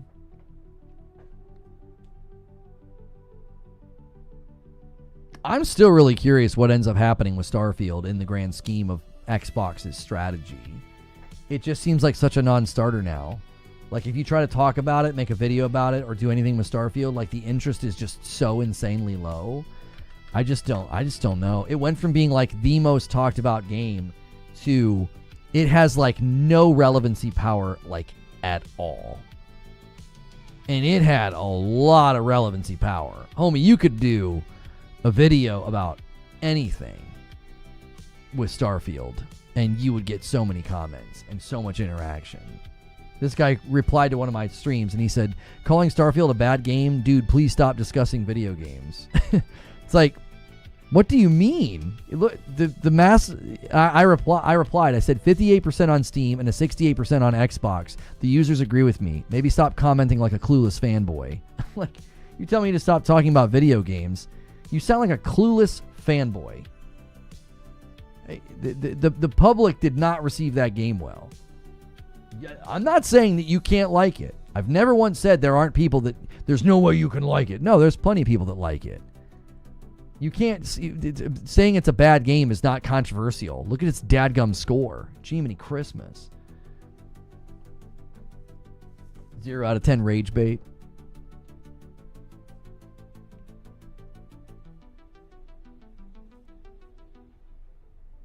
Can we acknowledge that while we love the visual upgrade to Oblivion, they didn't particularly make a quality port given the bugs and the performance issues? It's not a remake, though. I think they smartly called it a remaster for that reason. If they would have called it a remake, then that is a much, much more appropriate criticism. I think you should expect in a remaster, there should be those rough edges. They didn't remake the game. Now, I'm not excusing it. They should go in and clean those things up. You should be selling something that's a quality product. It shouldn't be like busted or running poorly or having glitches and bugs.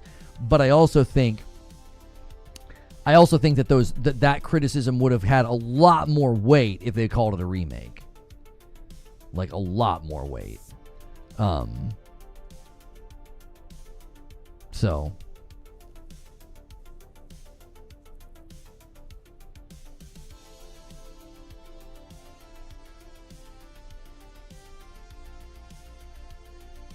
try looking up fan art for Starfield.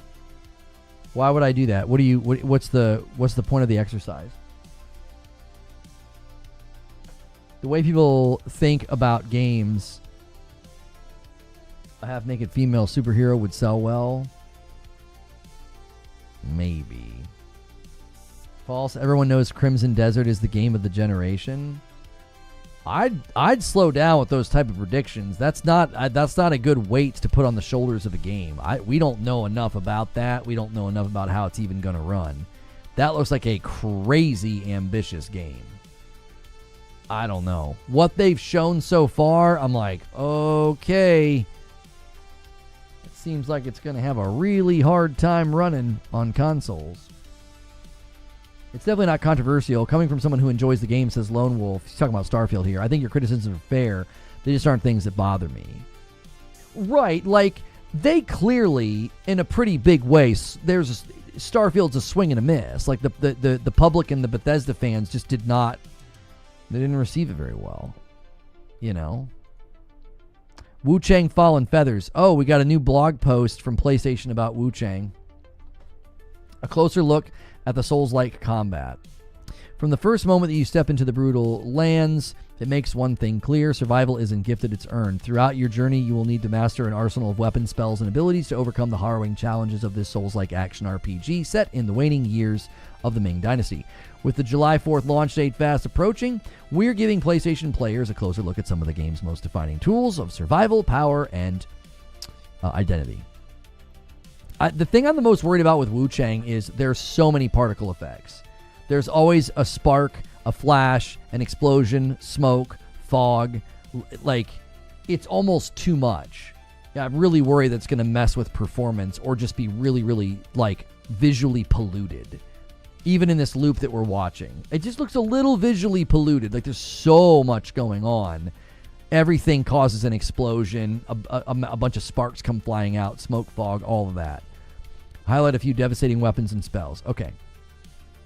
Each weapon in Wu Chang is tied to a piece of the game's world building, from sacred relics to myth-imbued prototypes. Every blade tells a story, okay? So the Dragon Coil Lance is what we're going to look at here. It's a deluxe edition spear, striking silver-white weapon featuring traditional design. Okay, Coil Dragon motif wraps around the junction. Okay.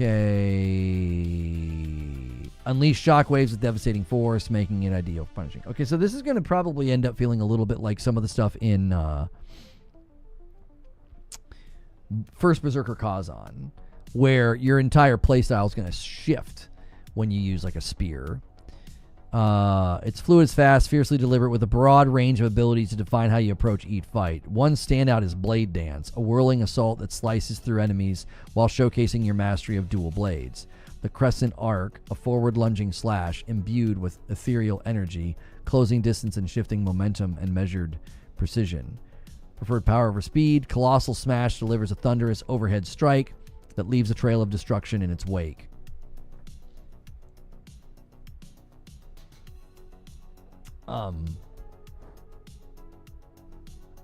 Every ability evolves through skill trees and Red Mercury enhancements, adding layers of strategy beyond force. Wu Chang's spell system is one of the most visually striking elements of its design. Internal Flames casts a searing mask that torments enemies with divine rage, based on the ancient opera ritual meant to summon wrathful spirits. On the opposite end of the spectrum is Lotus Soul Flame, a ritual spell used in spirit exorcism that unleashes devastating elemental damage. Another standout, is Echo of Lao Chang'en, a chilling surge of ice named after a loyal Ming general. The spell can knock targets back. Feathering, the price of power. At the heart of Wu Chang's identity lies the feathering system, a supernatural affliction that grants immense power at great personal cost. As Wu Chang absorbs red mercury and defeats corrupted monstrosities, she unlocks devastating abilities and spells rooted in transformation. Feathering allows players to unleash deadly skills and spells mid-combat, turning the tide of the battle in an instant, but each use chips away at stability, demanding tactical restraint. Do you risk transforming in the middle of a fight to deliver explosive damage, knowing it may leave you vulnerable? Or hold your strength in reserve until the moment you're truly cornered? I mean, that'll be interesting how that plays out. And then they got pre-order bonuses. They know what they're doing here in this department. How do I get out of this? Oh, it made me leave. Pre-order stuff. Yep. More stuff. No demo or anything. I was hoping maybe they were going to do a demo. Pre-order now to unlock exclusive content, July 24th. It's pretty good.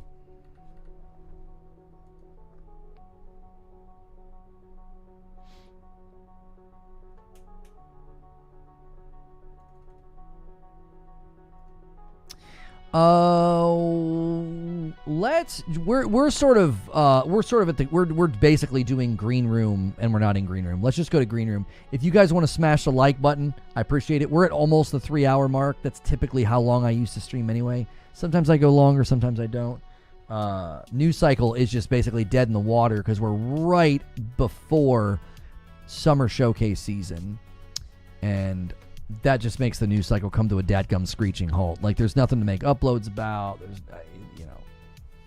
it's just been rough. You guys have made it fun, but I would rather go to green room than just spin our tires here, because that's all we're doing. We're looking for more news for tomorrow, which is what the green room is anyway.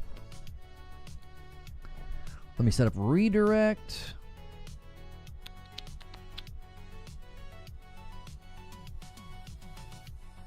I won't do Summer Game Fest predictions until day of. I got asked that a bunch today. I thought you must have missed it.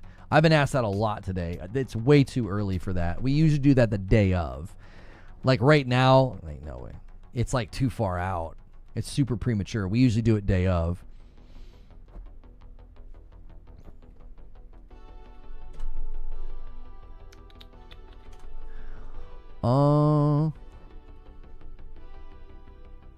Thank you so much for being a supporter of the channel. If you're watching this is the Green Room segment. This is reserved for Member Plus and above. If you're at the tail end of the talk show and you're like, oh, I want to come with you, you have got to pick that $6 membership tier, Member Plus or up, and you get into the extra content. Eventually, Twitch will need to do that in order to come with us, and so we do set the chat to sub-only chat for this segment to kind of remind you that eventually this will be a sub-only segment. You won't be able to watch it once we are partnered. And so we're going to go ahead and end the previous stream and redirect folks over. And it seems to go smoother when things